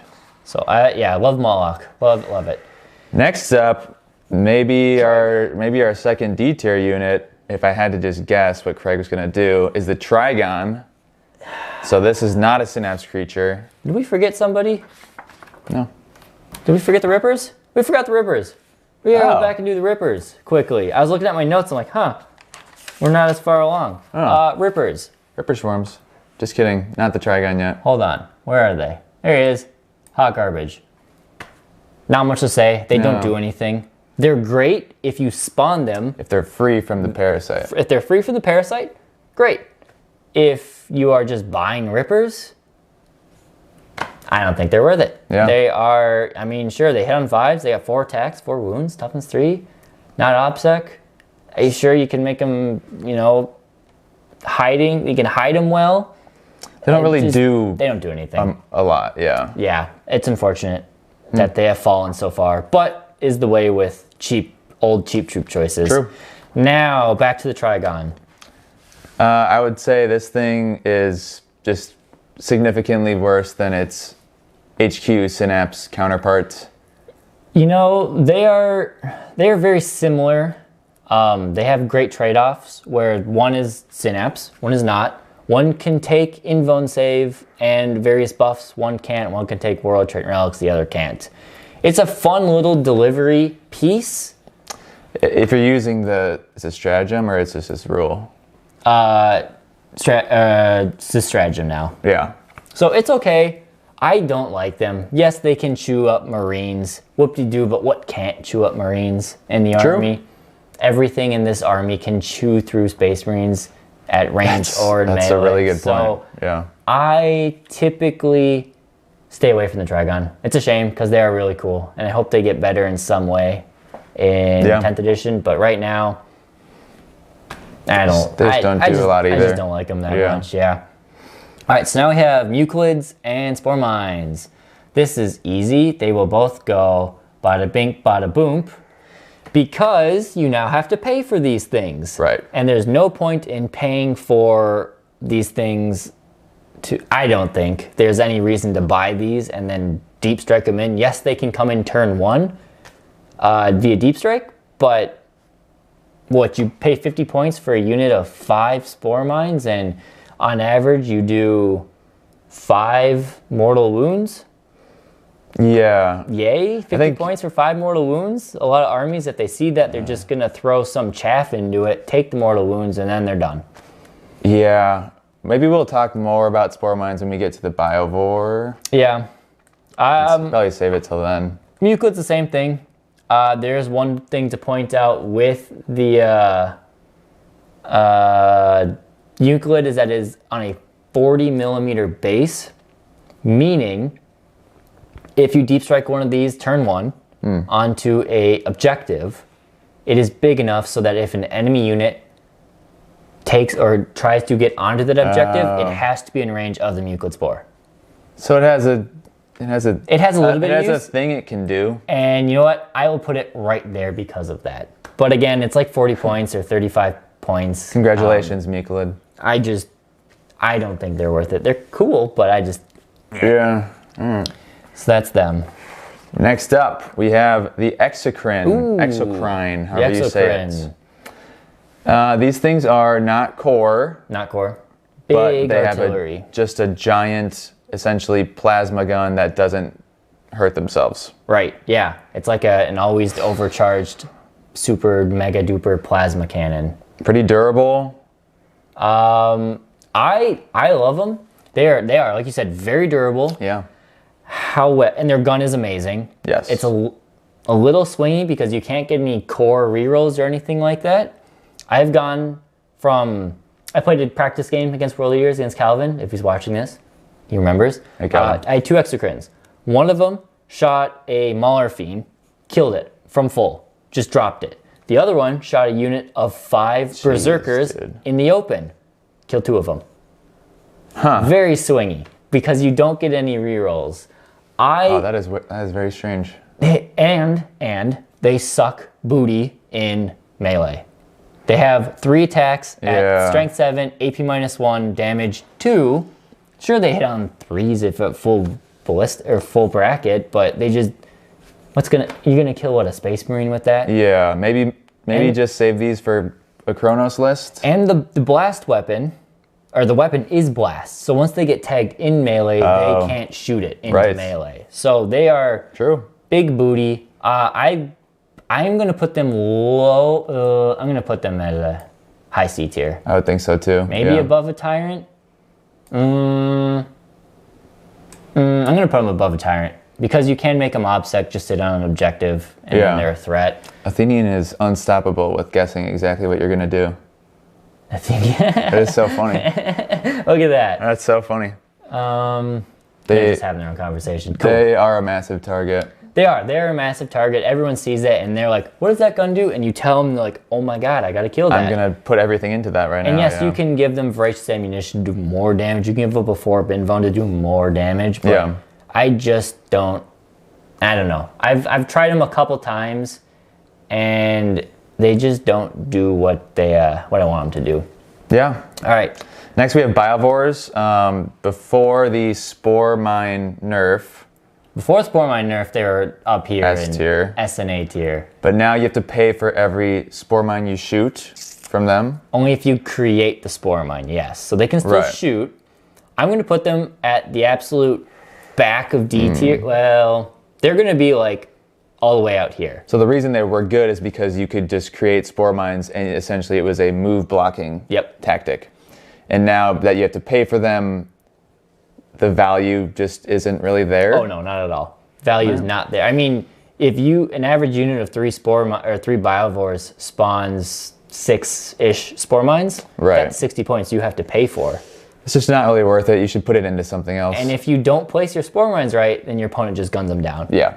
So the only reason I'm putting them not in hot garbage tier is because they can fire indirectly and do mortal wounds automatically, pretty much. Yeah. I mean, it's what, a 33% chance or something like that. But they can do mortal wounds, and they're good for chipping damage off on maybe some wounded key units that need the mortal wounds just to go through. True. But again, we're talking bottom of D tier versus hot garbage. Yeah. Not really much to go there. No.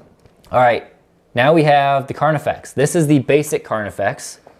So the one that can be upgraded to pretty much be whatever you want. You've warmed up to these a lot. I have warmed up to these heavily recently. Quick rundown. I like them most with Scything Talons and a Heavy Venom Cannon. They're just so good. The damage on a Heavy Venom Cannon is bonkers. Damage 4, 3 shots. You can make these guys ballistic skill 3. It's an incredible upgrade, honestly. Yeah, it is very good. They are still durable. 9 wounds, toughness 7, 2-up save. Yeah. Reduced damage by 1. Makes them pretty hard to kill with just normal firepower.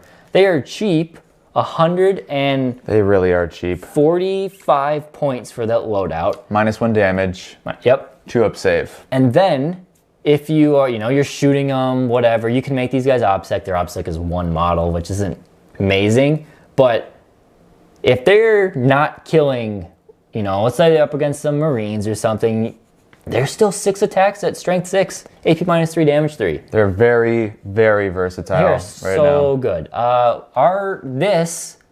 This one is our basic Carnifex. This is our Screamer, and that's our Thornback. Okay. So basic Carnifex, I'm gonna put them.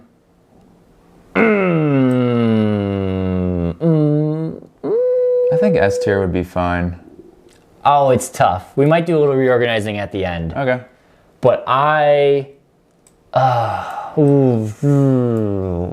that's tough. It's around there. It's somewhere like that. It's very tough. But yeah, they're just cheap, durable, and do some crazy. They're core too, so you can overrun with them. You can give them the reroll 1s to hit, +1 to hit, 4 rerolls to hit, reroll 1s to wound to hit. Give them everything you want. Yeah. What we got here? Hippie Shake 66. Late to the party. Happy birthday. Thank you. Thank you. Thank you. Thank you. I think people agree. S tier people are agreeing. S tier or high A tier. Yeah. They're so good. Somewhere around there. Yep. Let's do it. We got Screamer Killers. These things are scary on paper. These things, they're nasty stuff. Yeah. Only 2 high fleets I really enjoy.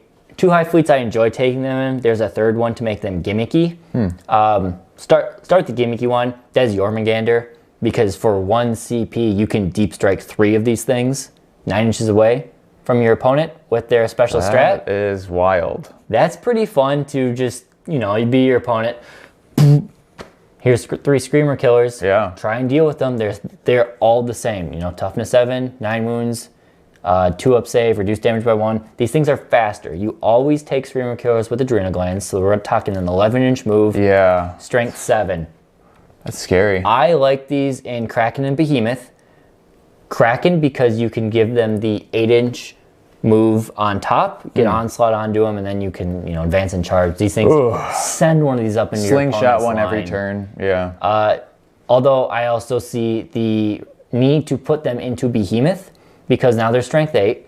You can go up against the very scary list right now of Dark Angel Terminators.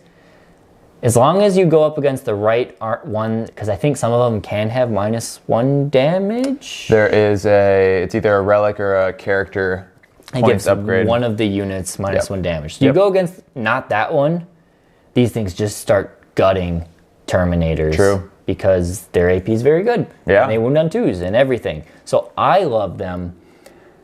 You have to be a bit more aggressive with them. So I might put them... Oh, not back here. They're going to be in the top half here.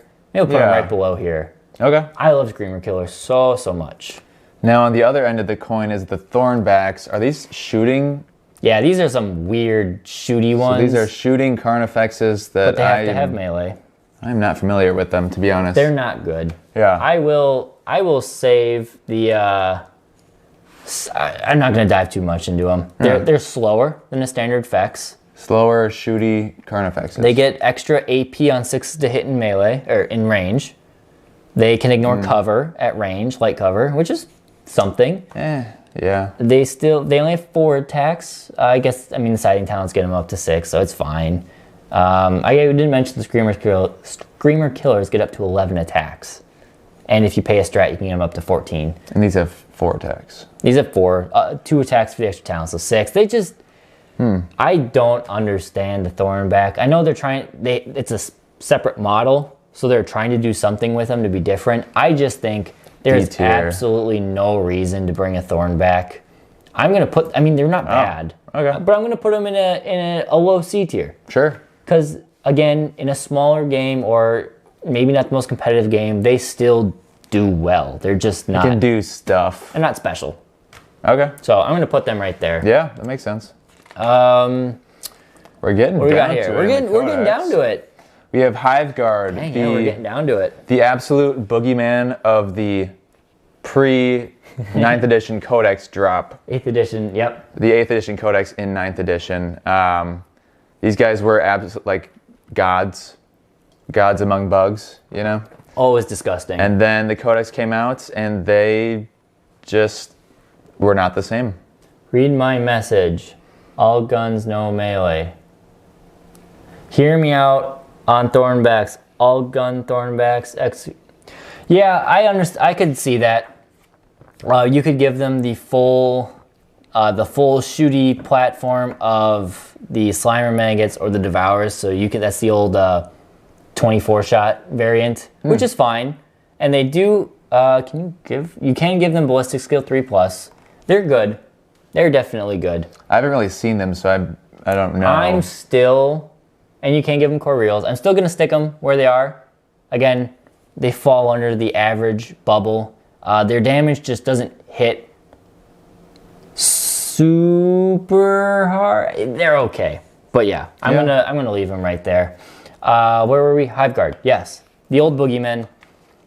But they're just not... They're not that strong now. Yeah, they don't really do... They're booty.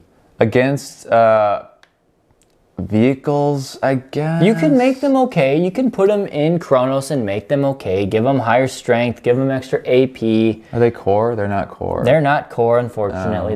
They should be core. They really should be core. They should be. They're called Hive Guard. Yeah. The guards of the Hive. But I just... they need core more than anything to make them competitive. So I'm going to slap them here. Yeah. In D tier. Yeah. Now we've got another guy you like quite a bit. Ooh, the Tyrannofex. Yeah. Yes. I do love me a Tyrannofex. Personally, I like the Acid Spray way more than anything else. The Rupture Cannon can still be good, especially if you are playing them in Leviathan or in Gorgon to get the reroll hit or wound, depending on your high fleet. Yeah. But if you play with the acid spray one, you don't need that. I like them in an OBSEC trait because you play them semi-aggressively, get them to that middle objective. They're so good at killing. And just... Marines. Mulch Marines, yeah. And if someone charges them, mulch them. If someone's shooting spooky. them, they got a lot of wounds. The acid spray just does what it needs to do. Yeah. They had the high damage. They only need to be on 1 wound to be a threat on the center objective because they still count as 5 models. Wow. They will still hold that objective. They will still shoot all the same because it's a flamer weapon. Yeah. The Rupture Cannon, again, it does big damage. It's not as reliable. Much less consistent. Yeah. Much less consistency with it, but still fine. You can make these guys more durable if you want to give them the 4-up invuln save. You want to give them the count as double wounds for the bracket. Voracious ammunition for some extra mortal wounds. Yeah. Pretend you're like a railgun in a way. I would stick them, but they don't always need upgrades. I would stick them in a... I'm going to stick them, the acid spray specifically, I'm going to stick in a low A tier. Anything else would be a high B tier. Well, maybe I'll put them there, behind the Parasite. I think they are just pretty consistent for what they do and how many points they cost. But yeah, now maybe I just love the acid spray. Yeah. I've never played a game where it hasn't really let me down. True. In any capacity, you play against Genestealer Cult, it butchers them. You play against Marines, it butchers them. Play against Custodes, it does well against them too. Oh yeah. So absolutely. Cool. Acid spray specifically will be up there. Everything else I would say is down a full tier. Acid spray Tyranno. The Tyranid site. A transport, right? A fun transport. It is the transport of the Codex. One of the more expensive basic transports. I can't even call it basic transport. It's in a league of its own. It's not a Rhino. It's not a Land Raider. It's something very different. Tyranid drop pod with a ton of guns. Yep. So it's got a bunch of guns. It's got decent melee. It's got a bunch of wounds. It is a monster, so you can make this thing OBSEC. Yeah. You can give it an invuln save. You can give it synapse. So whatever it drops in can take effect immediately. That is pretty cool. Synaptic imperatives. Yeah. And it is just a drop pod. So your opponent will look at it and be like, there's better things to shoot, but maybe I have to deal with this pod. Yeah. It's how many points is that? 115, 120 or something like that. So it's not that much more than other transports, and it kind of does more. And the fact is, a pod, it can come in turn 1. Ooh. I will slap it right here in average. There. I'll put it right there in average. I would agree, just because it's not always necessary, but it's a nice option. It is a nice thing to have. You could make... I'm thinking of some things here that does some good.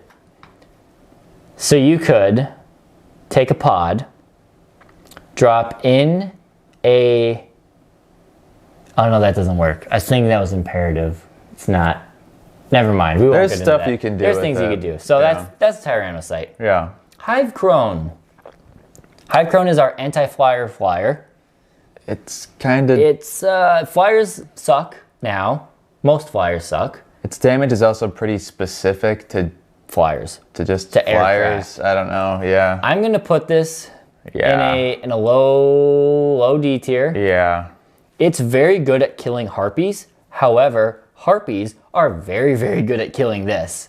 True. So if you want to play to kill harpies, then you better hope you go first. Otherwise, the harpy will kill you. Yeah. It's just not great. And no one's bringing flyers these days except for the occasional Tyranid harpy. So... Which even then, you should just bring your own harpy. You should we'll just bring your own harpy. Yeah. I'm going to put the harpy up here in B tier. After many nerfs.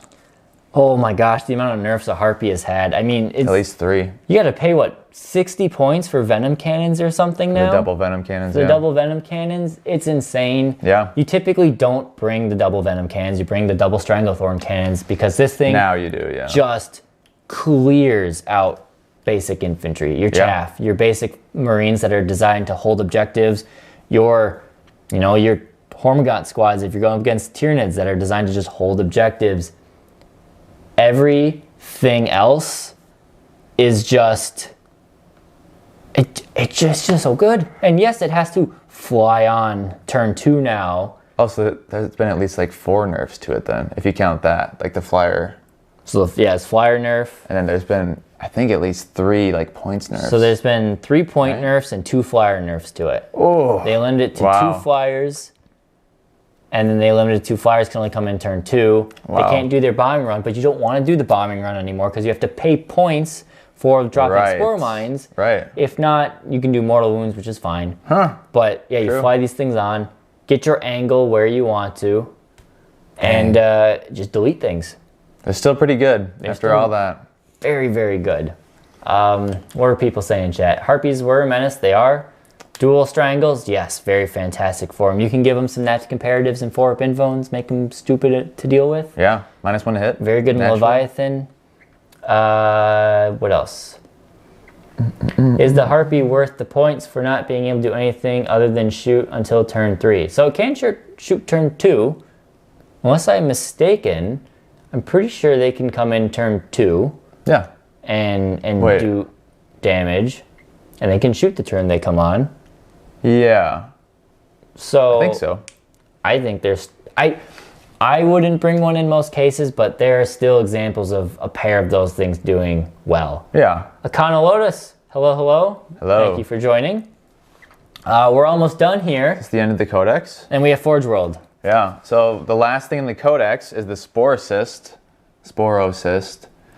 It is hot garbage. It sits. It doesn't have a movement, and you have to buy the spore mines. You have to pay for everything it spawns now. And you're very limited to where you can put it because of the terrain rules with placing fortifications. I think before the nerf to spore mines, you told me once that it was decent. Yes, because you could spawn a buttload of spore mines with You're just getting a bunch of free stuff, basically. You're getting free stuff for this, yeah. You made up the points in the spawning the spore mines for this. Yeah, it makes sense. I think it's like 135 points. It does give you synapse, right? No. Does it? What does it do? Oh, yeah, it does. No, it chains synapse. It doesn't. So you have to have a synapse creature in range of it, and then it spits its synapse. So it's not synapse itself, but it has to have some range. That's definitely hot garbage. It is 95 points. Okay, so it's not as expensive. It's still bad though. That's what does that really do for you? They're fortifications, so they don't. They can't take objectives. They can't block from objectives. So what Michael just said. They don't interact with objectives. They can't interact. They're bad now. Yeah. Sad. But we have some Forge World. Obviously, we left Red Terror on here, but he is non-existent. He's non-existent to this. Yeah. So let's start with the Malanthrope. The Malanthrope, I love the Malanthrope. I think he's about 25 points too expensive. You don't see it very much. But for its chance to give off reroll 1s to wound, I think is what it can do. It's got its bubble of -1 to hit. It's a character, so you can stick it right out in the open as long as it's character protected. Oh yeah, right. You can give it a Warlord trait to make that a 9-inch bubble on one model. It's a monster, so it can be OBSEC. I'd say he's very decent. He is a very for his points average unit. I'm gonna put him in he's an average unit. Yeah. He's Synap. I like him. Again, if he was 25 points cheaper, I'd maybe see him tick up a little bit. Probably see him quite a bit. But yeah. Yeah. Can we do Daimakara next? Sure. This thing is very powerful, but it's very expensive. It is very expensive. I think they kind of overdid I don't know if they overdid the points, but they made it it's a big investment if you want to run one of these. Almost 300 points for this thing. Like significantly more than the Swarmlord. And it can do a lot of damage in melee. Yeah. It can do significant. If you watched our Tyranid Death Guard battle report, it can do damage. It's decently durable. Yeah. But it's 300 points. It's just a lot. If it was lower, like 250, yes. Yeah. But they nerfed it because it was performing so well back in the old codex. Now it's not at that level anymore. So, you know. What can you do? What can you do? I'm gonna do the side tier duel. I'm gonna put him up here. I'm gonna put him up here. Is it the melee one? Side tier duel. I'm gonna put him up here. Nice. And I'm gonna say specifically in Kraken. Yeah. Because using you onslaught can still, and the strat. Yep, you can still launch this thing. It's a lot of wounds. Give him the 4-up invuln. He's a huge distraction Carnifex. Give him Catalyst as well. He really is a menace to deal with. Now, if you take him in Kraken, he can't be Obsec, but that's okay because he's just a big threat for your opponent to deal with. You have to deal with him, and he has the flamer for if he gets He's got charged. a nasty flamer too, and he can shoot it in melee if he has to. Yeah. Armor Contempt is now gone, so his AP3 is AP3 again. Right. Which is great. And so he can tear apart tanks, tear apart heavy infantry, or you just leave him kind of get tar pitted and he flames his way out of that, does damage. True. I like him a lot still. Yeah. With Armor Contempt going away. How about his shooting counterpart? Shooting counterpart, I'm going to drop down here in D tier. The main reason is he's slower. Yes, he's more durable with the 2-up save.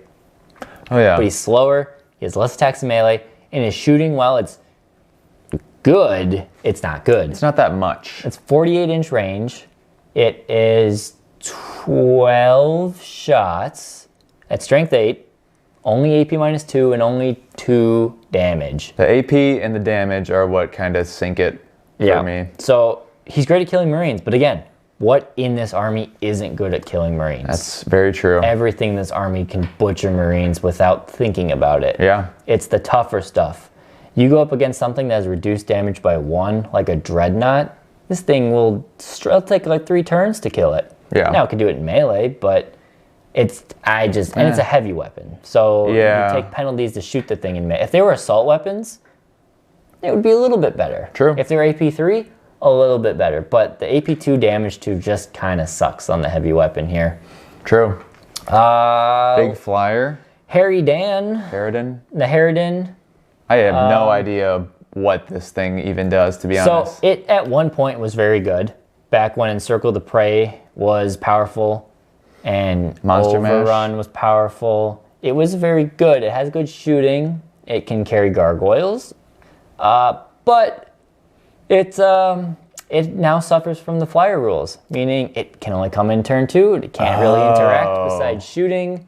And it's a lot of points to not have on the board. It's a lot of points to not have on the board. So unfortunately, with all the flyer changes, I am definitely going to set him there at the bottom of D tier. I need to get one of these. It is the only Tyranid model I don't own. Wow. So nice. I need to get one eventually, but that'll be a future project. Yeah. And finally, one more. Last but not entirely least, we have the Hierophant. And I'm going to put him right here. It's a lot of points. He's a lot of points. What is it, 850 or something? That's insane. He's got a lot of wounds, but everything can see him. Everything can target him. He has decent shooting. Yeah. He's got decent melee. He's got he's got his big guns and a flamer, which they do damage.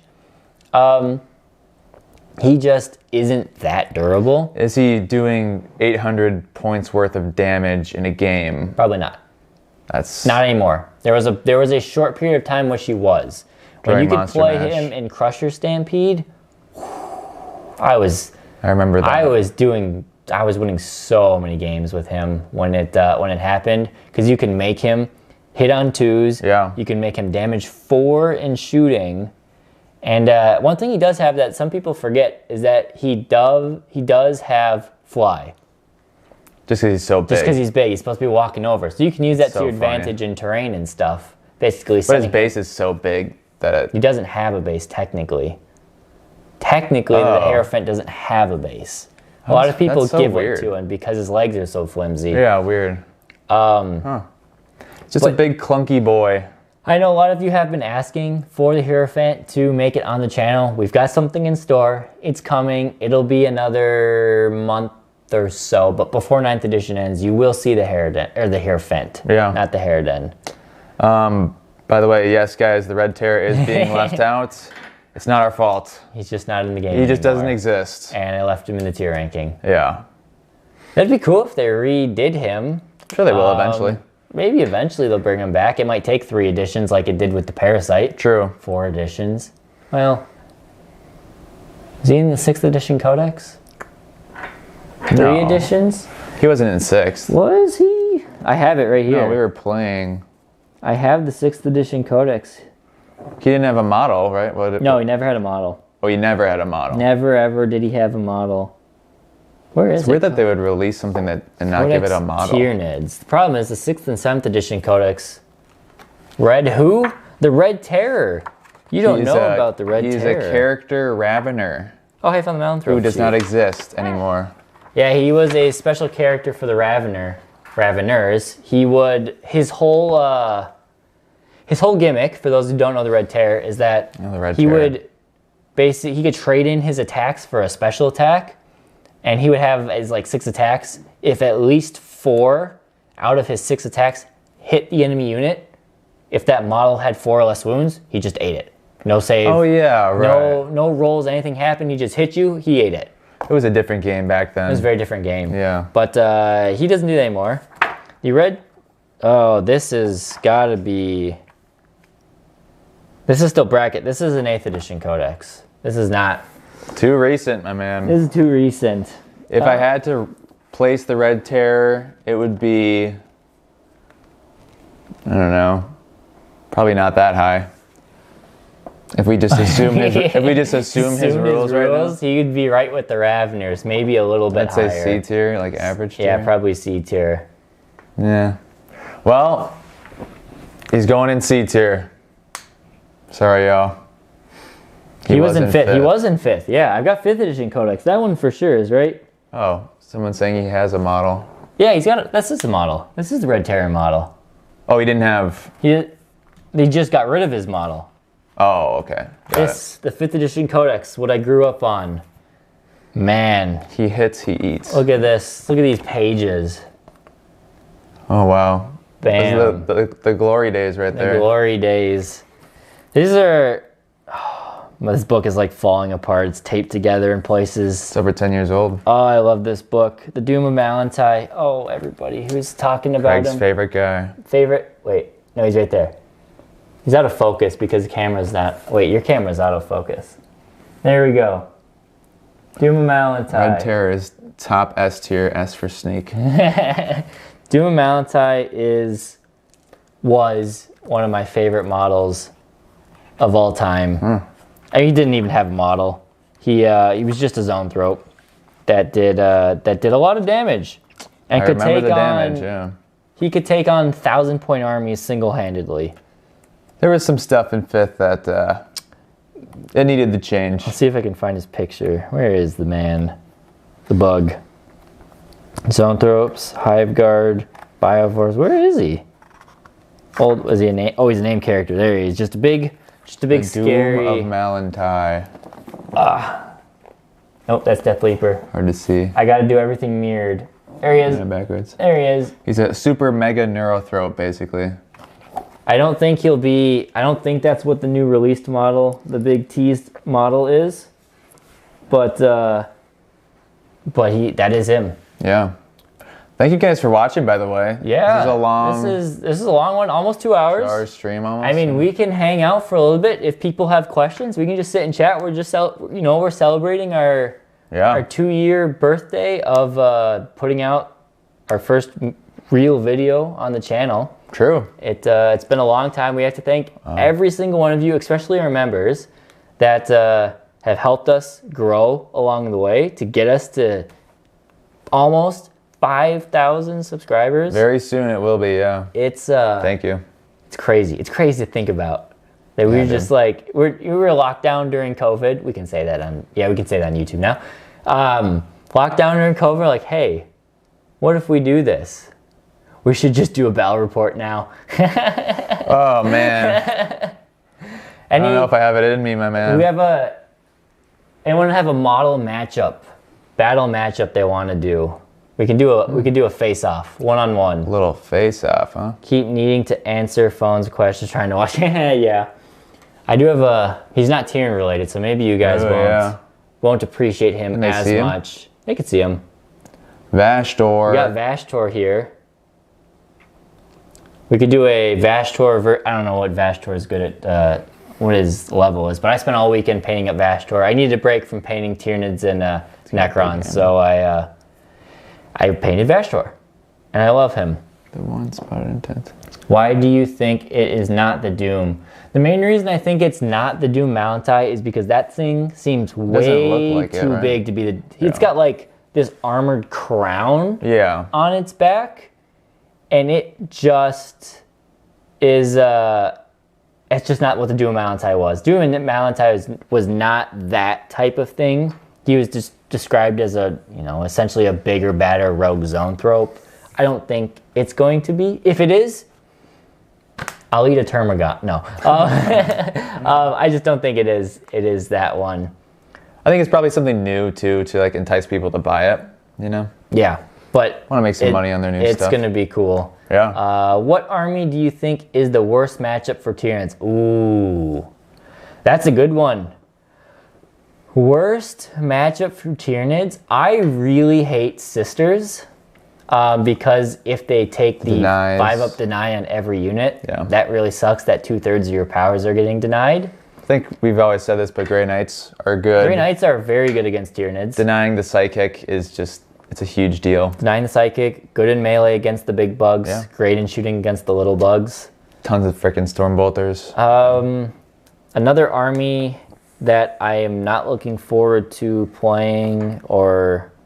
I don't know if there's another one that's like, I don't want to fight that. Knights is tough. Genestealer Cult. Genestealer Cult are tough. They're just really good right now, though. They're very good. I got lucky, well, not lucky. Last time I played Knights is I was bringing my 4 Carnifexes with heavy venom cannons, so I was able to pick those apart. Salamanders. We have a guy, Tim, if you're watching, probably not, he would have said hi. He plays very good Salamanders, and they've kicked my booty many a times. So Salamanders can be a tough one. Tau could also be tough. I think that one can go both ways. I'm going to let you guys in on a little secret here. I have never played against 9th edition Tau. Ever. Not with Tyranids, not with any of my armies. There are people in the area that play Tau. None of them I've ever matched up against or tried to get a game in against. I know they're scary. I'm not overly concerned with them. I know you just have to play very cautious or cagey in order to make it work. They will kill your things in range, and you just have to be able to kill them back. So Tyranids have a lot of ways to get to the Tau, though. Yeah, I think Tau are still scary. I just, maybe they're not. Ooh, excuse me. Maybe not the most terrifying one. Yeah. What other question we got? I'm in the middle of finishing up my first army. Awful McBad. What army is it? Is it Tyranids? That's pretty cool. Whoa. If it is. That was a great tier list. Can't wait to see the Biotitan match. Yes, thank you. Iron Hands too. Yeah, Iron Hands with all the shooting. They are, yeah. They can be scary. Again, I play against Sam's Iron Warrior Iron Hands, which are not the same. No offense, Sam, but they're just not the same. Iron Hands can be a tough one to crack as well. True. Every army, Tyranids we're not S tier right now in terms of a tier ranking. We are, average or under average at best. True. So there's a lot of things that are tough for us to go against, and it's just a matter of you gotta pick and choose your battles within the game. Know that things will die, and learn how you can score your points best as possible. Yeah, I suppose. Chaos Knights. Oh my, I gotta tell you something about Chaos Knights. That is one of the tougher matchups to play against Tyranids. If you don't have anti-tank shooting, then Chaos Knights are so scary if you have tough hordes. to crack. Well, so what they can do is with their horde, or against hordes, they have their dread tests, which is you got to roll a leadership check. You can't ignore it for whatever reason. And if you fail your leadership check, certain effects happen. Like, you know, maybe you have to charge the nearest thing, or you cut your charge in half. You have to shoot the closest enemy unit, and you can't shoot anything else. If you do, you take penalties. Wow. They also have a strat that happens in the morale phase, is take a dread test on a unit within dread range, obviously. And for every model they fail by, or for every digit they fail by, that many models die. And, well, it's mortal wounds, but that kills it. And then you trigger a morale check after that. So say you lose 5 models. Ooh. Then you're going to lose a morale check, and then you lose that many more. The Knight player I played against probably killed upwards of 20 to 25 Hormigons just from using that strat and causing morale checks. Yeah, that's really good against Tyranids. That is a nasty thing to deal with. Yeah. Everything else, not that scary. But that strat is terrifying. Wow. That's a cool little strat. What do we got here? I'll get back up. What do you think about lictors being in units of 3 models? You can take them and... No, you can't. It would be interesting. I think their whole thing is they are solo assassin hunters, so... And on tabletop, you don't really need 3 to do what they do, which is get you points mostly. Yeah, I mean, it could be cool to see them working as a team, but I think it makes sense that they are single models. Yeah. Awful McBad, building Tyranids, used to things being out of stock, cough, Hormigons cough.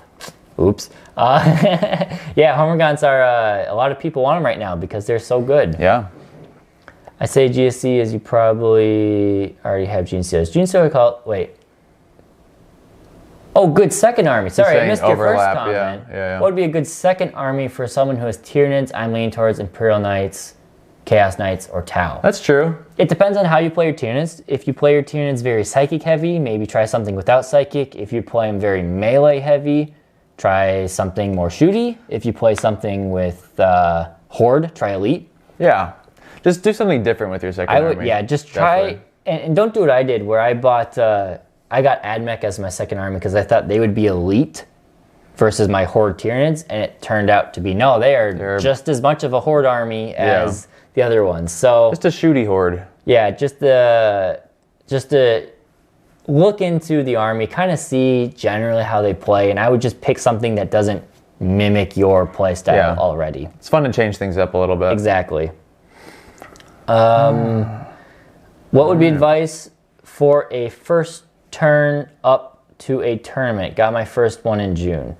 For a first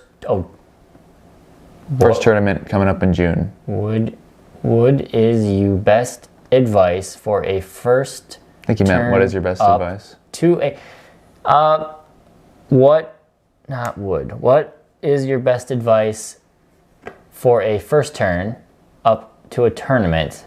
First turn up to a tournament. Oh, showing up for his I was thinking the first turn. I'm like, well, your first turn should be the same as everything else. Yeah. Your first advice at a tournament is to have fun. Play your games all the way through, especially if you are a newer player, because even if you are going to lose the games, it's important to practice, and hopefully your opponent's a good enough sport where you can learn from mistakes, and they can, when I play games against people, I played a couple tournaments ago, I got paired up against a guy, it was like his 5th game of 40K, and I was practicing for a GT, so I'm like, oh, this is not good. It was like a turn 2 tabling pretty much. Brutal. I laid the gas off of him. It could have been a turn 2 tabling. I think it strung it out a bit longer, but I took the gas off of him. But I used it like a learning game. Like this is, think of, he moved something here. Why did you do that? Why would you think maybe, he had some intercessors, he moved out in the open, like, okay, why would you do that? Why would you want to charge my Hive Tyrant? Yeah. Because if you charge my Hive Tyrant, well then I will kill you, then I'll consolidate, and it'll be closer, and then I'll kill you again. So there's when you're playing a tournament, definitely play the games all the way through. Be open with your opponent saying you haven't played tournaments before. 95% of people are going to be chill about it and just say, or just be like, okay, you're new, that's fine. Teach it as a learning game. Most people are happy to help people learn. I don't know. I'm trying to think of some other things. You haven't even played a tournament. No. We got to get you to one. I've never played in a tournament. Your work schedule kind of conflicts with most tournaments. It does. Unfortunately. Eventually I will. I'm thinking of hosting some tournaments. Not here, obviously, but at a shop. And just help break it up. Because right now we have like 1 or 2 guys who host all the tournaments, but then they don't play in their tournaments. So nice to mix it up. I might host some. Maybe we'll do some fun team tournaments when 10th edition first drops. That'd be fun. That'd be fun. Totally. But yeah, for tournaments, it's just play the games all the way through. Don't just, I give up, I concede. Play them through, learn, take every opportunity to learn, and just practice against things there. Yeah. What else we got? If Orc wasn't Horde leaning, I'd go Orc. I am so close to going into Orcs. Be fun to get some Orcs on the channel, for sure. I love, if you guys saw some of my videos, I love the new Lizardmen models. They're so clean and beautiful that I would get them and have them be Orcs. Another, converted little army stand-in, They just look so cool. I would even, I would sell my Sylvaneth to get them. They're that cool. Nice. But yeah. They're cool. We got Audrey Girid. A squad of lictors is something I'd only want if they had the Carnifex Monsters Brood rule. Yeah, that's a good point. Buy them as a squad of 3 and then have them break up to be individuals. That would be terrifying for deep striking. 3 of them pop in and they all go their separate ways and do assassinating things. Yeah. That would be cool. It's a fun little idea. I need to wrap it up here, guys, but let's answer a couple more of these. A few more questions and we'll wrap it up. Yeah. All right. West Falcon reminds me of someone in my local club. Someone's Barn Space Marines tried to win a shooting match with Abaddon against my Hive Tyrant. Yeah, that happens. When I was newer, I find it weird how a lot of tournament people are willing to help newer players learn the game. Yeah, tournament is a tough. It's an interesting naming because yes, we call them tournaments, so it sounds like this is competitive, and some of them are competitive, but really. A way to look at tournaments is just a group of people coming together to play games of 40K in a semi-bracketed format. And I think when someone's very clearly new or still learning the game, it's not hard to just be a little to help kind to them. Yeah, so all the time there's always new people hopping in, and I love seeing them at tournaments. I know it can be scary going to a tournament. You don't want to. Not everyone is playing at a tournament to bring the scariest, meanest things out there. True. There are people there. We have a few guys in our group who they often win the whole thing every single time, even if they're more casual stuff. But yeah, so that's yes. Michael did. A lot of people treat them as 3 or 6 pickup games. Not super exactly. The RTTs, the 1-day tournaments. I just think of it as going to get 3 games of 40K in a day. Just 3 practice games, and that is how it is. Akano Lotus, yes. We will. We got repost will this be reposted? Yes. This will be reposted probably right after, if not tomorrow. It'll be up there. Forever. Local tournaments are nothing. Oh, did we lose? We lost. We're not gone. If they can hear us, we lost. Funny timing though. Look at that. Quick timing. We just got a little bit of a hiccup there. Yeah, so we will. We are just over 2 hours. We're kind of wrap it up there. Yeah. Thank you, everyone who stuck around for it, watched, chatted, commented. It's been a fun live stream. We do want to keep doing these more often. Absolutely. Just more and more. Maybe next time we'll do a battle report. Maybe we'll do a final send-off live stream, 9th edition. Oh, we should. That'll be a couple months so we can plan it there. And again, thank you for those of you who donated or super chats, everything like that. Appreciate every little bit of it. If you haven't subscribed, well, what are you doing? Subscribe, stay up to date here. And yeah, that's all we got. Thank you, members. Thank you guys for watching, and we'll